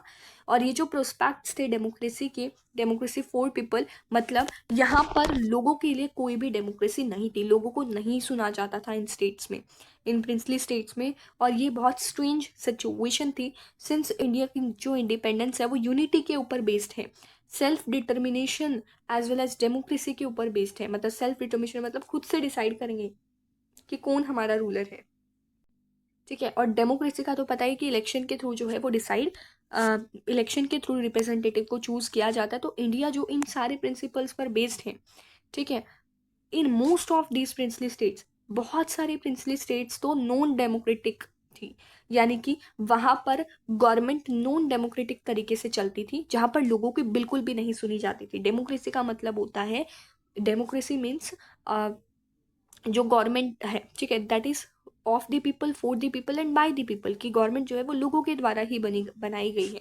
इलेक्शन के थ्रू जो लोग हैं वो गवर्नमेंट को चूज करेंगे, लेकिन यहाँ पर तो किसी भी तरीके की डेमोक्रेसी थी ही नहीं इन प्रिंसली स्टेट्स में, ठीक है। तो यहाँ पर और जो रूलर्स थे वो डेमोक्रेटिक राइट्स देना भी नहीं चाहते थे इन पॉपुलेशंस को। तो ये कुछ प्रॉब्लम्स हमने डिस्कस की कि प्रिंसली स्टेट्स को इंडिया में मिलाने में हमको क्या क्या प्रॉब्लम्स हुई, ठीक है। तो ये वाला जो पार्ट है वो इम्पॉर्टेंट हो जाता है यहाँ पर। और यहाँ से एमसीक्यू के अकॉर्डिंग अगर बात करें तो ये 565 वाला भी इम्पॉर्टेंट है कि कितनी वहाँ पर टोटल स्टेट्स, प्रिंसली स्टेट्स थी, ठीक है। और यहाँ से भी क्वेश्चन आ सकता है कि कौन सा ऐसा रूलर था जो कि कॉन्स्टिट्यूएंट असेंबली को ज्वाइन नहीं करना चाहता था, तो वो था नवाब ऑफ भोपाल। अब आ जाते हैं हम नेक्स्ट टॉपिक पर, दैट इज गवर्नमेंट्स अप्रोच। अब इस प्रॉब्लम को सॉल्व करने के लिए गवर्नमेंट ने क्या अप्रोच जो है उसको अपनाया, इसको समझते हैं। अब जो इंटरिम गवर्नमेंट थी, इंटरिम गवर्नमेंट का मतलब क्या होता है, जब तक इलेक्शन नहीं हुए थे, तो इलेक्शन होने से पहले जो टेम्परेरी जो गवर्नमेंट बनी, वो वाली गवर्नमेंट को इंटरिम गवर्नमेंट बोला जाता है। और उस टाइम पर जवाहरलाल नेहरू की गवर्नमेंट थी, यानी कि इंडियन नेशनल कांग्रेस जो है वही टेम्परेरी गवर्नमेंट बनी थी, इंटरिम गवर्नमेंट बनी थी। तो उसने एक स्ट्रॉन्ग स्टेंस लिया, जो भी मतलब इंडिया का डिवीजन हो सकता है स्मॉल प्रिंसिपैलिटीज़ में, मतलब उन्होंने एक अलग तरीका यहाँ पर अपनाया। सिंपल सी बात है। और अलग तरीका क्या है कि जो पहली बात तो मुस्लिम लीग ने इंडियन नेशनल कांग्रेस को अपोज किया, और उन्होंने ये बोला कि जो स्टेट्स हैं वो बिल्कुल फ्री होनी चाहिए कि उनको कहाँ पर जाना है, उनको किसको ज्वाइन करना है, whether they like to be independent, की क्या उनको इंडिपेंडेंट रहना है या पाकिस्तान को ज्वाइन करना है, वो फ्री होनी चाहिए। लेकिन जो सरदार पटेल थे, जो कि इंडिया के डिप्यूटी प्राइम मिनिस्टर भी थे और होम मिनिस्टर भी थे इस टाइम पीरियड पर, ठीक है, मतलब दो दो पोस्ट थी इनकी, एक तो डिप्यूटी प्राइम मिनिस्टर, क्योंकि सरदार पटेल को प्राइम मिनिस्टर की पोस्ट से नीचे नहीं रखा जा सकता था, और उस टाइम पर प्राइम मिनिस्टर जवाहरलाल नेहरू को बनाया गया था, तो सरदार पटेल भी लगभग उनके इक्वल माने जा रहे थे। इसी वजह से उनको डिप्यूटी प्राइम मिनिस्टर जो है बनाया गया था, और होम मिनिस्टर भी उनको बोल दिया गया था, होम मिनिस्टर, ठीक है। तो उन्होंने बहुत ही हिस्टोरिक रोल, बहुत ही इंपॉर्टेंट रोल प्ले किया था रूलर्स, जो प्रिंसली स्टेट्स है ना उनको इंटीग्रेशन कराने में, उनको इंडिया में मिलाने में, डिप्लोमेसी का यूज़ करके, और उनको इंडियन यूनियन में वो लेके आए थे। अब ये दिखने में तो बहुत इजी है, लेकिन ये इतना ज़्यादा कॉम्प्लिकेटेड टास्क था जिसमें स्किलफुल परसुएशन चाहिए, यानी कि स्किलफुल तरीके से जो रूलर्स हैं उनको परsuade करना है, उनको फोर्स करना है कि वो ज्वाइन कर ले इंडिया को। फॉर एग्जाम्पल यहाँ पर उस टाइम पर 26 ऐसी छोटी छोटी स्टेट्स थी, जिसको आज हम ओडिशा के नाम से जानते हैं। वो ओडिशा 26 छोटी छोटी स्टेट्स में बटा हुआ था। ऐसे ही गुजरात का जो सौराष्ट्र रीजन है वो 14 बड़ी बड़ी स्टेट्स में और 119 छोटी छोटी स्टेट्स में डिवाइडेड था। तो गवर्नमेंट जो है वो एक अप्रोच अपनाती है। अब उसमें 3 कंसिडरेशंस होती हैं। पहली तो ये कि जो प्रिंसली स्टेट्स हैं वो क्लियरली इंडियन, मतलब प्रिंसली स्टेट्स के रूल, जो लोग हैं, मतलब वहाँ पर जो लोग रहते हैं वो चाहते थे कि वो इंडियन यूनियन का पार्ट बने, वो इंडिया का पार्ट बने। हालांकि रूलर नहीं चाहते थे, बट लोग चाहते थे। दूसरी चीज़ ये थी कि गवर्नमेंट जो है, ठीक है, हमारी गवर्नमेंट ने क्या सोचा, ये सोचा कि यहाँ पर गवर्नमेंट जो है वो बिल्कुल फ्लेक्सिबल होनी चाहिए इन रीजन्स को ऑटोनॉमी प्रोवाइड करने के लिए। ऑटोनॉमी मतलब इनको पावर देने के लिए गवर्नमेंट जो है वो ये सोचती है कि हमें बिल्कुल फ्लेक्सिबल होना पड़ेगा इनको पावर देने के लिए, ठीक है। जब हम इनको पावर ऑफर करेंगे तभी ये हमारे इंडियन यूनियन में जुड़ेंगे। ये आइडिया जो है वो यही इसीलिए अपनाया गया था। एक फ्लेक्सिबल अप्रोच यहाँ पर अपनाई गई थी इन रीजन्स की डिमांड्स को, ताकि पूरा भी किया जा सके और इनको इंडियन यूनियन में जोड़ा भी जा सके। तीसरी चीज़ क्या थी कि यहाँ पर टेरिटरी जो है उसको डिमार्केट करना था। तीसरा फोकस इस तरफ था कि जो टेरिटरीज हैं उनको डिफाइन किया जाए। जो टेरिटोरियल बाउंड्रीज हैं, ठीक है, जो टेरिटोरियल बाउंड्रीज हैं नेशन की, तो उसको सुप्रीम इंपॉर्टेंस दी जाए, सबसे पहले उसको डिफाइन किया जाए। तो ये 3 फोकस गवर्नमेंट ने रखे। पहला फोकस तो ये देखा कि लोग इंडियन यूनियन का पार्ट बनना चाहते थे। दूसरा फोकस ये देखा कि गवर्नमेंट जो है उसको फ्लेक्सिबल होना चाहिए इनको ऑटोनॉमी प्रोवाइड करने के लिए। एंड तीसरा फोकस डिमार्केशन ऑफ टेरिटरी को लेकर, जिसमें इन्होंने फोकस ये रखा, मतलब सुप्रीम इंपॉर्टेंस दी कि भाई पहले तो जो टेरिटोरियल बाउंड्रीज हैं उनको डिफाइन करना ज़रूरी है। अब 15th ऑफ, यहाँ से भी क्वेश्चन पूछा जा सकता है सीधे 3 पॉइंट्स की गवर्नमेंट की अप्रोच क्या थी। और उससे भी ज़्यादा इम्पॉर्टेंट ये वाला पार्ट हो जाता है कि सरदार वल्लभ भाई पटेल जो है उन्होंने क्या रोल प्ले किया। तो ये 2 नंबर में भी पूछा जा सकता है, मतलब 2, 3 या 4 नंबर में इसको पूछा जा सकता है सरदार पटेल के बारे में, ठीक है। उसके बाद है कि 15th ऑफ अगस्त 1947 से पहले पीसफुल नेगोशिएशन हुए थे ऑलमोस्ट सारी ही स्टेट्स में, ठीक है। इंडिया में मतलब जो प्रिंसली स्टेट्स थी ना, वहाँ पर पीसफुल नेगोशिएशंस हुए थे, यानी कि डिस्कशंस हुए थे कि वो जो स्टेट्स हैं वो इंडियन यूनियन का पार्ट बन जाए, ठीक है। इसलिए पीसफुल डिस्कशंस, नेगोशिएशंस, सेटलमेंट्स जो हैं वो की गई थी। अब जो रूलर्स थे इन ज़्यादातर स्टेट्स के, उन्होंने एक डॉक्यूमेंट को साइन किया, और वो डॉक्यूमेंट क्या है, वो है instrument of accession. Instrument of accession, जिसका मतलब है कि जिस रूलर ने इसको साइन कर दिया वो इंडियन यूनियन का पार्ट जो है वो बन जाएगा। अब कुछ प्रिंसली स्टेट्स ऐसी थी जिनका एक्सेशन इतना आसान नहीं था, जैसे कि जूनागढ़, हैदराबाद, कश्मीर एंड मणिपुर।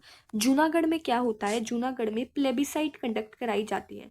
प्लेबिसाइट का मतलब क्या होता है, जूनागढ़ में प्लेबिसाइट कंडक्ट करी जाती है। और यहाँ से क्वेश्चन बनता है प्लेबिसाइट का मतलब क्या है, कि यहाँ पर एक तरीके की वोट कराई जाएगी, डायरेक्ट वोट कराई जाएगी लोगों के थ्रू, जहाँ पर जो लोग हैं वो वोट करने जाएंगे और अपनी प्रेफरेंस भरेंगे कि वो इंडिया का पार्ट बनना चाहते हैं या फिर वो इंडिपेंडेंट रहना चाहते हैं। तो जूनागढ़ में लोग जो हैं वो इंडिया को ही ज्वाइन करना चाहते थे।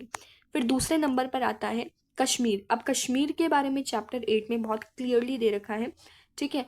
कश्मीर को भी इंडियन यूनियन का पार्ट बनाने के लिए हमें पता है कि आर्टिकल 370 के अंदर जो है उनको ऑटोनॉमी दी जाती है। कश्मीर को आर्टिकल 370 के अंदर इनको ऑटोनॉमी दी जाती है, बट अब उस आर्टिकल को हटाया जा चुका है, ठीक है। और फिर हमारे पास आता है हैदराबाद एंड मणिपुर। तो हैदराबाद और मणिपुर की अलग से स्टोरी बता रखी है, ठीक है। और ये जो पिक्चर है यहाँ पर, ये सरदार वल्लभ भाई पटेल है, ये निज़ाम ऑफ हैदराबाद है, ठीक है, हैदराबाद के निज़ाम है। तो क्या किया गया था इधर, हैदराबाद जो है जो सबसे ज़्यादा लार्जेस्ट थी प्रिंसली स्टेट्स में से, मतलब हैदराबाद सबसे बड़ी, मतलब एक तरीके से बोल सकते हैं one of the largest princely states हम हैदराबाद को बोल सकते हैं। कुछ पार्ट्स जो हैं ओल्ड हैदराबाद के वो आज महाराष्ट्र की पार्ट है, कर्नाटक और आंध्र प्रदेश की पार्ट है। इसके जो रूलर है कैरीड द टाइटल निज़ाम, इसके रूलर को एक टाइटल दे रखा है, दैट इज निज़ाम। और ये वर्ल्ड के रिचेस्ट मैन माने जाते थे उस टाइम पर। जो निज़ाम है वो चाहते थे कि हैदराबाद इंडिपेंडेंट रहे, वो इंडिया में ना जुड़े। और इसी वजह से उन्होंने एक स्टैंड स्टिल एग्रीमेंट को साइन किया, यानी कि अभी उन्होंने इस स्टैंड स्टिल एग्रीमेंट को साइन किया कि अभी वो इंडियन यूनियन का पार्ट नहीं बनना चाहते हैं। और नवंबर 1947 में इस स्टैंड स्टिल एग्रीमेंट को साइन किया गया। लेकिन उस पूरे साल जो है सेटलमेंट्स कराने के लिए जो सरदार वल्लभ भाई पटेल हैं वो कोशिश करते रहे। अब इसी टाइम पर एक मूवमेंट जो है लोगों की वो शुरू हो गई हैदराबाद में निजाम के रूल के अगेंस्ट, और जिसने फोर्स गैदर कर लिया, यानी कि मूवमेंट बहुत ज़्यादा बढ़ गई। जो पीजेंट्स थे तेलंगाना में, इसी रीजन में, और वो निज़ाम के ऑपरेसिव रूल जो है उसके विक्टिम बनते जा रहे थे, यानी कि निज़ाम बहुत ऑपरेसिव तरीके से यहाँ पर रूल कर रहा था। तो ये सारे लोग इसके अगेंस्ट खड़े हुए। जो वमेन है, ठीक है, उन्होंने भी इस ऑपरेशन की जो मूवमेंट है उसको ज्वाइन किया। और हैदराबाद का जो टाउन है वो नर्व सेंटर है इस मूवमेंट का, यानी कि हैदराबाद में सबसे ज़्यादा ये मूवमेंट जो है वो बड़ी थी। और जो कम्युनिस्ट थे और जो हैदराबाद की कांग्रेस थी वो भी इस मूवमेंट में सबसे आगे थी, ठीक है। और निज़ाम जो है उन्होंने क्या किया, एक पैरामिलिट्री फोर्स जो है उसको रिलीज़ किया। पैरामिलिट्री फोर्स जिसको रजाकार्स बोला गया, ठीक है। तो और इन्होंने क्या किया, लोगों पर अटैक किया। Atrocities and communal nature of Razakars no bounds, यानी कि रजाकार्स की कोई बाउंड्री ही नहीं थी। वो बुरी तरीके से लोगों पर अटैक किए जा रहे थे, मर्डर किए जा रहे थे, लोगों को लूटे जा रहे थे। और टारगेट किसको कर रहे थे, पर्टिकुलरली नॉन मुस्लिम्स को टारगेट कर रहे थे। सेंट्रल गवर्नमेंट ने क्या किया, आर्मी को बोला कि जाओ और इस प्रॉब्लम को टैकल करो। सितंबर 1948 में इंडियन आर्मी यहाँ पर चली जाती है और निज़ाम की फोर्सेस को कंट्रोल कर लेती है। कुछ ही दिन की इंटरमिटेंट फाइटिंग के बाद, यानी कि कुछ ही दिन की कॉन्टिन्यूस फाइटिंग के बाद जो निज़ाम है वो सरेंडर कर देता है, और इससे हैदराबाद का इंडिया में एक्सेशन हो जाता है, ठीक है। तो ये हैदराबाद की भी पूरी स्टोरी याद करनी है, क्योंकि यहाँ से भी डायरेक्ट क्वेश्चन जो है वो पूछा जा सकता है 4 मार्क्स में या फिर 6 मार्क्स में, ठीक है। उसके बाद आ जाता है मणिपुर के बारे में, ठीक है। मणिपुर के बारे में आ जाता है, मणिपुर में राजा जो थे वो थे बोधा चंद्रा सिंह। बोधा चंद्रा सिंह जो है वो इंस्ट्रूमेंट ऑफ एक्सेशन को साइन कर देते हैं इंडियन गवर्नमेंट के साथ, और इस अश्योरेंस पर कि इंटरनल ऑटोनॉमी जो है मणिपुर की वो मेंटेन की जाएगी, ठीक है। जैसे फॉर एग्जाम्पल हम इस पिक्चर को देखते हैं, तो इस पिक्चर में है सरदार वल्लभ भाई पटेल, ठीक है। और यहाँ पर कोई रूलर बैठे हैं। अब ये सरदार वल्लभ भाई पटेल, इनको क्या बोलते हैं, ये जहाँ की आम जनता है, ठीक है, जो भी प्रिंसली स्टेट ये दिखाई गई है, तो वहाँ की ये आम जनता है, वहाँ के लोग हैं, ठीक है। ये है सरदार वल्लभ भाई पटेल, और ये जो है वो कोई प्रिंसली रूलर है। तो सरदार वल्लभ भाई पटेल इनको ये बोल रहे हैं कि आपको बस यहीं पर बैठे रहना, यानी कि कंट्रोल तो राजा का ही होगा लोगों के ऊपर, यानी कि इंटरनल कंट्रोल तो राजा का ही होगा। लेकिन सरदार वल्लभ भाई पटेल जो है वो इंस्ट्रूमेंट ऑफ एक्सेशन इसको साइन करने के लिए बोल रहे हैं, ताकि ये जो मणिपुर की यहाँ पर बात नहीं हो रही, ताकि जो स्टेट है, ये जो प्रिंसली स्टेट है, वो इंडियन यूनियन का पार्ट बन जाए, और यहाँ पर जो बाहर के जो अफेयर्स हैं वो सारे के सारे कांग्रेस देखे, ठीक है। ठीक वैसे ही मणिपुर में भी इस अश्योरेंस पर इस अश्योरेंस पर इंस्ट्रूमेंट ऑफ एक्सेशन साइन कराया गया कि इंटरनल ऑटोनॉमी जो है वो मणिपुर के राजा के पास ही होगी। और पब्लिक ओपिनियन के प्रेशर में महाराजा जो है उसको जून 1948 में मणिपुर में इलेक्शंस कराने पड़ते हैं, और मणिपुर ऐसी पहली स्टेट बनती है इंडिया में, फर्स्ट पार्ट बनता है इंडिया का, जहाँ पर यूनिवर्सल अडल्ट फ्रेंचाइज के ऊपर बेस्ड होकर यहाँ पर इलेक्शंस कराए जाते हैं सबसे पहले।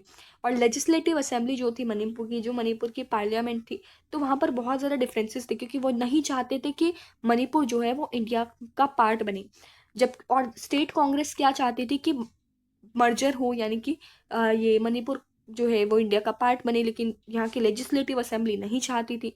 तो दूसरी पॉलिटिकल पार्टीज भी इसको अपोज कर रही थी। अब इंडिया की गवर्नमेंट जो है उसने स्टिल प्रेशराइज किया महाराजा को, और इसलिए इन्होंने मर्जर एग्रीमेंट जो है वो साइन करवा लिया सितंबर 1949 में, बिना किसी से कंसल्ट किए, बिना किसी इलेक्टेड लेजिस्लेटिव असेंबली से कंसल्ट किए।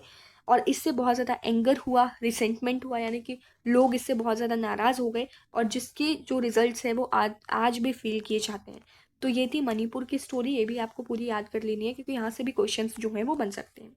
और मेन जो वन वर्ड जो यहाँ से क्वेश्चन बन सकता है वो है मणिपुर के बारे में, कि सबसे पहले इलेक्शंस जो हैं वो जून 1948 में मणिपुर में हुए थे। उसके बाद हमारे पास जो टॉपिक आता है that is reorganisation of states. Reorganisation of states में क्या है कि नेशन बिल्डिंग का जो प्रोसेस था तो वो पार्टीशन के साथ ख़त्म नहीं हुआ, ठीक है। अब इंटीग्रेशन करा लिया प्रिंसली स्टेट्स का पार्टीशन हो चुका था, तो इसका मतलब ये नहीं था कि नेशन बिल्डिंग का प्रोसेस ख़त्म हो चुका था, क्योंकि इस टाइम पर अभी भी बहुत सारी स्टेट्स ऐसी बची हुई थी जो चाहती थी कि उनको मतलब जैसे एग्जाम्पल अभी आगे आएगा वैसे, लेकिन बहुत सारी ऐसी जो स्टेट जैसे तमिलनाडु हो गया, अब तमिलनाडु बहुत बड़ा पार्ट था उस टाइम पर, इसमें आंध्र प्रदेश भी था, इसमें कर्नाटका भी था, तो ये आंध्र प्रदेश जैसे जो स्टेट्स हैं वो अलग होना चाहती थी। तो इस तरीके से अभी भी इंटीग्रेशन कंप्लीट नहीं हुआ था, अभी भी काफ़ी सारी स्टेट्स ऐसी थी जो कि अलग होना चाहती थी किसी पार्ट से, ठीक है, मतलब कुछ पार्ट्स ऐसे थे कुछ स्टेट्स में जो कि अलग होना चाहते थे उन स्टेट से। तो this was not just a matter of administrative divisions.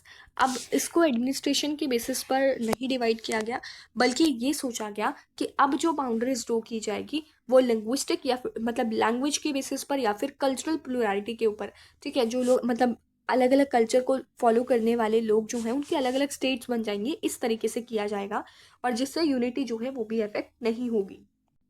अब जब कॉलोनियल रूल चल रहा था, यानी कि जब ब्रिटिशर्स का रूल चल रहा था, तो स्टेट बाउंड्रीज जो हैं उसको ड्रॉ किया जाता है या तो एडमिनिस्ट्रेटिव कन्वीनियंस के ऊपर, यानी कि किस तरीके से हम एडमिनिस्ट्रेशन को बढ़िया चला सकते हैं, उसके बेसिस पर जो स्टेट की बाउंड्रीज है उसको ड्रॉ किया गया था, या फिर जो ब्रिटिश गवर्नमेंट ने जो टेरिटरीज को एनेक्स कर लिया था, यानी कि ब्रिटिश गवर्नमेंट ने जो टेरिटरीज ले ली थी उसके बेस पर बाउंड्रीज डिफाइन की गई थी, या फिर जहाँ पर प्रिंसली पावर्स रूल कर रही थी उसके बेसिस पर टेरिटरीज को डिफाइन किया गया था। लेकिन हमारी जो नेशनल मूवमेंट थी, ठीक है, उन्होंने रिजेक्ट कर दिया कि भाई हम एडमिनिस्ट्रेशन के बेस पर इस तरीके से टेरिटरीज को डिफाइन नहीं करेंगे, बल्कि हम लैंग्वेज के बेसिस पर स्टेट्स का फॉर्मेशन करेंगे। तो नागपुर सेशन रखा जाता है कांग्रेस का 1920 में, और यहाँ पर इस प्रिंसिपल को रिकॉग्नाइज किया, मतलब लैंग्वेज के बेसिस इस चीज़ को एक्सेप्ट कर लिया जाता है कि लैंग्वेज के बेसिस पर ही रीऑर्गेनाइजेशन किया जाएगा, और इवन कांग्रेस पार्टी का भी लैंग्वेज के बेसिस पर रीऑर्गेनाइजेशन किया जाएगा। बहुत सारी प्रोविंशियल कांग्रेस कमिटीज़ को लैंग्वेज के बेसिस पर ही जो है लिंग्विस्टिक जोन्स के ऊपर ही उनको क्रिएट किया गया था, which did not follow the administrative divisions of the British India, यानी कि जो ब्रिटिशर्स थे वो तो ये देखते थे कि वो एडमिनिस्ट्रेशन किस तरीके से बढ़िया चला पा रहे हैं, वो उस तरीके से डिवीजन करते थे, बट यहाँ पर ये डिसाइड किया गया कि लैंग्वेज के बेसिस पर करेंगे। लेकिन इस इंडिपेंडेंस के बाद ये चीज़ चेंज हो गई, पार्टीशन के बाद चेंज हो गई, हमारे लीडर्स जो हैं वो अब नहीं चाहते थे लैंग्वेज के बेसिस पर डिवीजन करना, क्योंकि वो ये सोच रहे थे कि अगर लैंग्वेज के बेसिस पर डिवीजन करेंगे तो बहुत ज़्यादा डिसरप्शन एंड डिसइंटीग्रेशन हो जाएगा, यानी कि इंडिया जो है वो फिर से बट जाएगा अलग अलग पार्ट्स में, और इससे जो है सोशल और इकोनॉमिक चैलेंजेस भी वो फेस नहीं कर पाएंगे, मतलब उनको ओवरकम नहीं कर पाएंगे, क्योंकि उस टाइम पर इतनी सारे चैलेंजेस ऑलरेडी थे पार्टीशन की वजह से, और पार्टीशन जो है वो भी उसकी भी यादें अभी अभी ताज़ा ही थी सबके दिमाग में। तो इस वजह से उन्होंने सोचा कि इस मैटर को पोस्टपोन किया जाएगा, और जो पार्टीशन की मेमोरी थी वो अभी भी फ्रेश थी, ठीक है। इस और जो रूलर्स जो लीडर्स थे वो ये सोच रहे थे कि अभी हमें पता भी नहीं है कि प्रिंसली स्टेट्स जो है वो क्या आगे डिसाइड करेंगे, उसके बारे में भी कुछ नहीं पता है। तो इसी वजह से ये कुछ ऐसे रीजंस थे जिस वजह से उन्होंने सोचा कि लैंग्वेज के बेसिस पर अभी हम डिवीजन नहीं करते, अभी थोड़ा सा पोस्टपोन कर देते हैं। बट क्या हुआ, ये जो डिसीजन था ये लोकल लीडर्स ने बहुत ज़्यादा चैलेंज किया, लोगों ने बहुत ज़्यादा चैलेंज किया, तेलुगु स्पीकिंग एरियाज़ में इतने ज़्यादा प्रोटेस्ट होने लगे। मतलब पहले जो मतलब तमिलनाडु था ना, तो तमिलनाडु को इंक्लूड करके आंध्र प्रदेश, केरला, कर्नाटका, इन सबको मद्रास बोला जाता था पहले, इन सबको क्या बोला जाता था, मद्रास। अब यहाँ पर आंध्र प्रदेश वाला जो पार्ट है उसमें विशाल आंध्रा मूवमेंट जो है वो शुरू हो गई, और इन्होंने डिमांड किया सेपरेट आंध्र के लिए, ठीक है। इन्होंने बोला कि जो तो तेलुगु स्पीकिंग एरियाज है उनको सेपरेट किया जाए मद्रास प्रोविंस से, ठीक है, एंड और which they were part and be made into separate Andhra province, और इन्होंने बोला कि हमारा जो है अलग से आंध्र प्रोविंस जो है वो बनाया जाए। तो सारे के सारे पॉलिटिकल फोर्सेज जो है आंध्र रीजन में वो चाहते थे कि वो लिंग्विस्टिक रीऑर्गेनाइजेशन करें, मतलब मद्रास में लैंग्वेज के बेसिस पर डिवीजन जो है वो किया जाए, इस चीज़ के फेवर में लगभग सभी लोग थे। अब ये जो मूवमेंट थी उसने मोमेंटम गैदर कर लिया, यानी कि मूवमेंट इतनी ज़्यादा स्ट्रॉन्ग हो गई और सेंट्रल गवर्नमेंट कुछ डिसाइड ही नहीं कर पा रही थी, ठीक है। पोटे श्रीरामुलु जो है, जो कि कांग्रेस के लीडर थे और वेटेरियन गांधी थे, यानी कि गांधी की आइडियोलॉजी को फॉलो करते थे, इन्होंने फास्ट रख लिया और तब तक फास्ट रख लिया तब तक इनकी डेथ नहीं हो जाती, और 56 दिनों के बाद 56 डेज़ के फास्ट के बाद इनकी डेथ हो जाती है। और इससे इतना ज़्यादा वायलेंट हो जाता है, इतना ज़्यादा अनरेस्ट जो है कंट्री में, वो मतलब इन वाले पार्ट्स में इतना ज़्यादा वायलेंस फैल जाता है, लोग जो हैं वो स्ट्रीट्स में आ जाते हैं, और पुलिस फायरिंग की वजह से काफ़ी सारे लोग जो हैं अपनी लाइफ खो बैठते हैं। मद्रास में सेवरल लेजिस्लेटर्स रिज़ाइन, और बहुत सारे जो मेंबर्स ऑफ पार्लियामेंट थे तो उन्होंने अपने जो सीट्स है उसको मतलब अपनी जो पोजीशन है उसको रिज़ाइन कर दिया इसी प्रोटेस्ट के चलते। और प्राइम मिनिस्टर ने फिर अनाउंस किया कि ठीक है, दिसंबर 1952 में आंध्र स्टेट जो है उसको सेपरेट आंध्र स्टेट को क्रिएट किया जाएगा। अब ये याद रखना है कि यहाँ पर अनाउंसमेंट की गई थी, एक्चुअल में जो है वो 1953 में स्टेट को क्रिएट किया गया था, लेकिन अनाउंसमेंट कब हुई थी जो कि एनसीईआरटी में गिवन है, दैट इज़ इन दिसंबर 1952।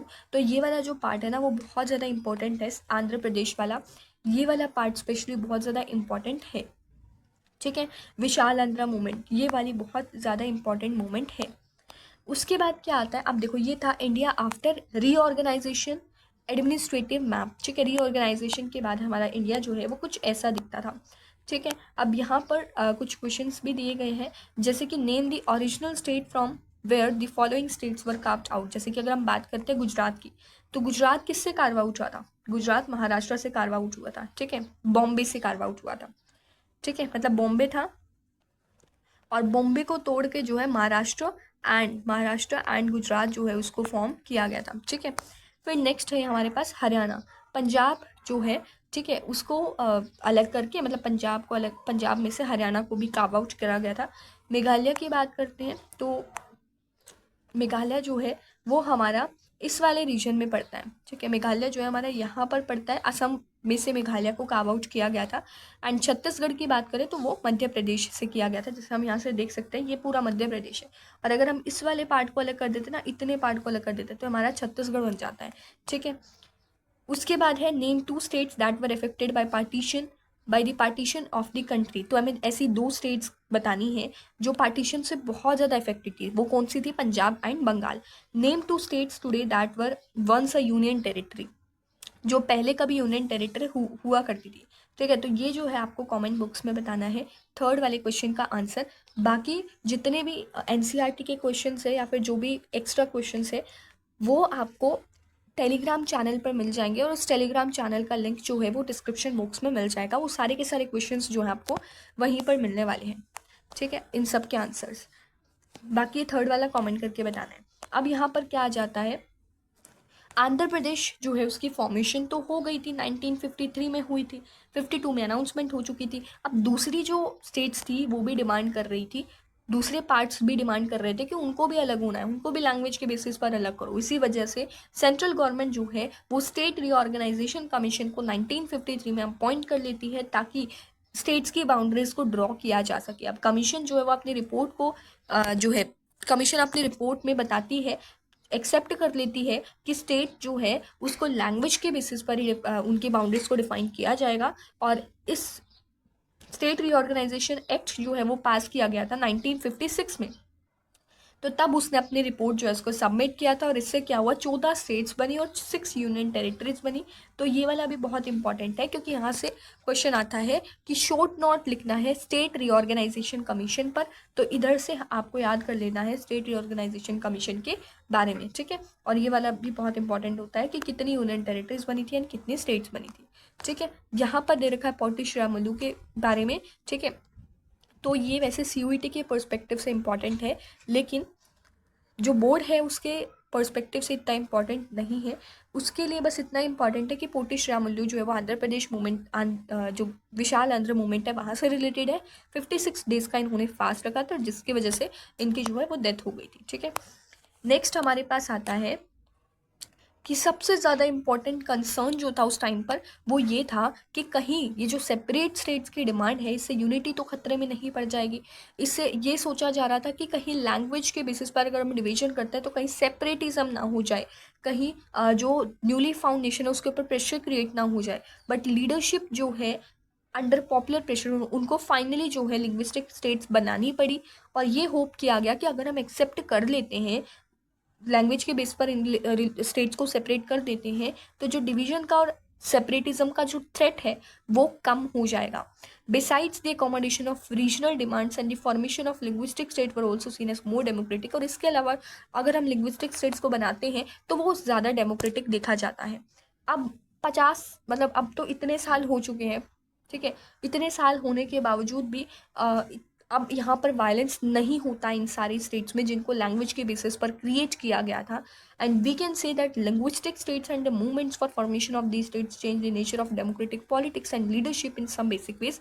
यानी कि हम कह सकते हैं कि जो लिंग्विस्टिक स्टेट्स हैं उनकी वजह से डेमोक्रेटिक पॉलिटिक्स का नेचर चेंज हुआ है, लीडरशिप का नेचर चेंज हुआ है, और पॉलिटिक्स और पावर का जो पाथ है अब वो सबके लिए ओपन है। अब वो सिर्फ इंग्लिश स्पीकिंग लोगों के लिए ओपन नहीं है, सिर्फ एलाइट लोगों के लिए ओपन नहीं है, बल्कि सबके लिए ओपन है, चाहे वो गुजराती बोलते हो, चाहे वो कोई कन्नड़ लैंग्वेज बोलते हो या फिर तेलुगु लैंग्वेज बोलते हो, सबके लिए ओपन है। लिंग्विस्टिक रीऑर्गेनाइजेशन जो है वो एक यूनिफॉर्म बेसिस दे देता है स्टेट की बाउंड्रीज, मतलब स्टेट की बाउंड्रीज को ड्रॉ करने के लिए हमको एक डायरेक्शन मिल जाती है। And it did not lead to, इससे कंट्री का डिसइंटीग्रेशन नहीं हुआ है जैसे पहले सोचा जा रहा था कि कहीं डिसइंटीग्रेशन ना हो जाए, बल्कि इसने जो यूनिटी जो है उसी को स्ट्रेंथन किया है।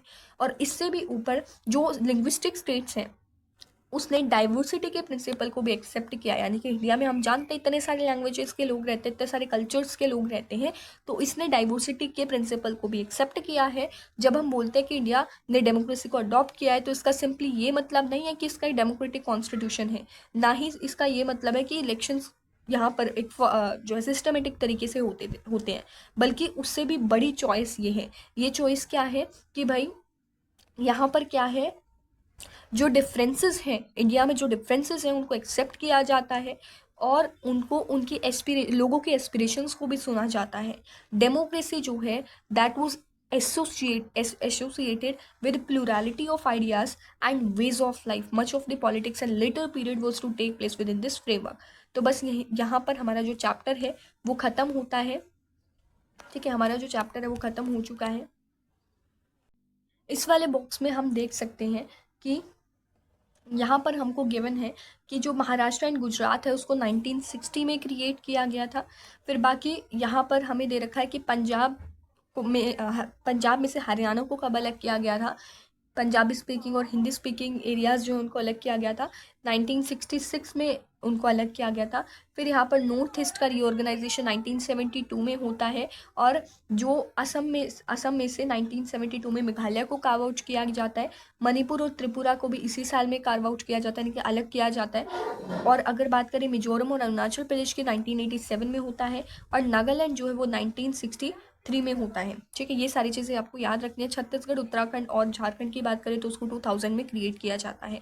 लेकिन आज के टाइम पर भी विदर्भा जो है महाराष्ट्र में, हरित प्रदेश जो है ये डिमांड कर रहे हैं कि इनको सेपरेट स्टेट बना दिया जाए, ठीक है। अभी भी यहाँ पर इस तरीके की डिमांड्स जो हैं वो चल रही हैं, ठीक है। यहीं पर हमारा चैप्टर ख़त्म होता है।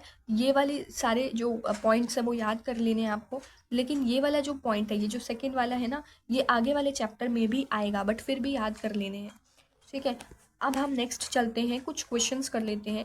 Which among the of the following statement about the partition is incorrect, कि पार्टीशन के बारे में यहाँ में से कौन से स्टेटमेंट जो है वो गलत है, ठीक है। Partition of India was the outcome of two nation theory, क्या पार्टीशन टू नेशन थ्योरी की वजह से हुआ था, तो ये स्टेटमेंट तो बिल्कुल ठीक है। पंजाब एंड बंगाल दो प्रोविंसेस थे जो कि रिलीजन के बेसिस पर डिवाइड हुए थे, ठीक है, तो ये भी बिल्कुल ठीक बात है। East Pakistan and west Pakistan were not contiguous, यानी कि ईस्ट पाकिस्तान और वेस्ट पाकिस्तान को हम जोड़ नहीं सकते थे, ठीक है, ये भी सही बात है। The scheme of partition included a plan for transfer of population across the border, जब पार्टीशन हुआ तो क्या ये पहले से डिसाइडेड था कि इतने सारे लोगों का ट्रांसफ़र होगा, इतनी सारी पॉपुलेशन का ट्रांसफ़र होगा, तो ये चीज़ बिल्कुल गलत है, पहले से डिसाइडेड कुछ भी नहीं था, ठीक है। तो यहाँ पर और भी, यहाँ पर जो है मैच द फॉलोइंग हमारे पास आ जाते हैं, ठीक है। तो इनके सॉल्यूशंस जो हैं आपको टेलीग्राम चैनल पर मिल जाएंगे। फिर भी अगर आपको कोई डाउट आता है तो आप कमेंट करके पूछ सकते हैं, ठीक है। और एक आधे क्वेश्चन और देख लेते हैं। ये वाले जो है आपको मैप के ऊपर फिल करना है। जूनागढ़ की बात करूँ तो ये गुजरात में है, ग्वालियर जो है वो मध्य प्रदेश, ठीक है, एंड मैसूर कर्नाटका, एंड मणिपुर जो है वो तो मणिपुर में ही है, ठीक है। जो ये नॉर्थ ईस्ट वाला इलाका है ना, मतलब ये अगर इंडिया है तो इंडिया में बिल्कुल ईस्ट वाला जो पार्ट है तो वहाँ पर मणिपुर पड़ता है, ठीक है। आई थिंक ये मैप में भी दे रखा है, जो एनसीईआरटी का मैप है, यहाँ पर ये मणिपुर है, ठीक है, इसको फिल कर देंगे। ठीक है, यहाँ पर हमारा हो जाता है, इधर हमारा हो जाता है ग्वालियर, यहाँ पर हमारा हो जाएगा जूनागढ़, और फिर कर्नाटका में हमारा हो जाएगा मैसूर। ये ऑलरेडी यहाँ पर गिवन है मैसूर। ठीक है, तो यहाँ पर हमारा चैप्टर जो है वो बिल्कुल कंप्लीट हो जाता है। और एनसीईआरटी क्वेश्चन से ज़्यादा इंपॉर्टेंट जो क्वेश्चंस आते हैं, एनसीईआरटी भी इंपॉर्टेंट क्वेश्चंस है, जैसे कि ये जो क्वेश्चंस दे रखे हैं बहुत इंपॉर्टेंट है कि क्या रीजंस थे। ठीक है, ये वाला इतना इंपॉर्टेंट नहीं है, बट फिर भी इसको याद करना है। Differences, two differences between challenges of nation building, eastern और वेस्टर्न में क्या डिफरेंस था। स्टेट रीऑर्गेनाइजेशन कमीशन वाला, ये वाला बहुत इंपॉर्टेंट क्वेश्चन है।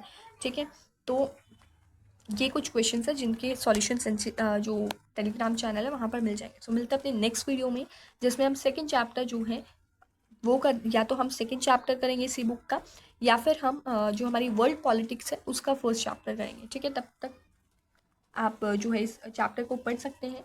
मिलते हैं अपनी नेक्स्ट वीडियो में। Thank you.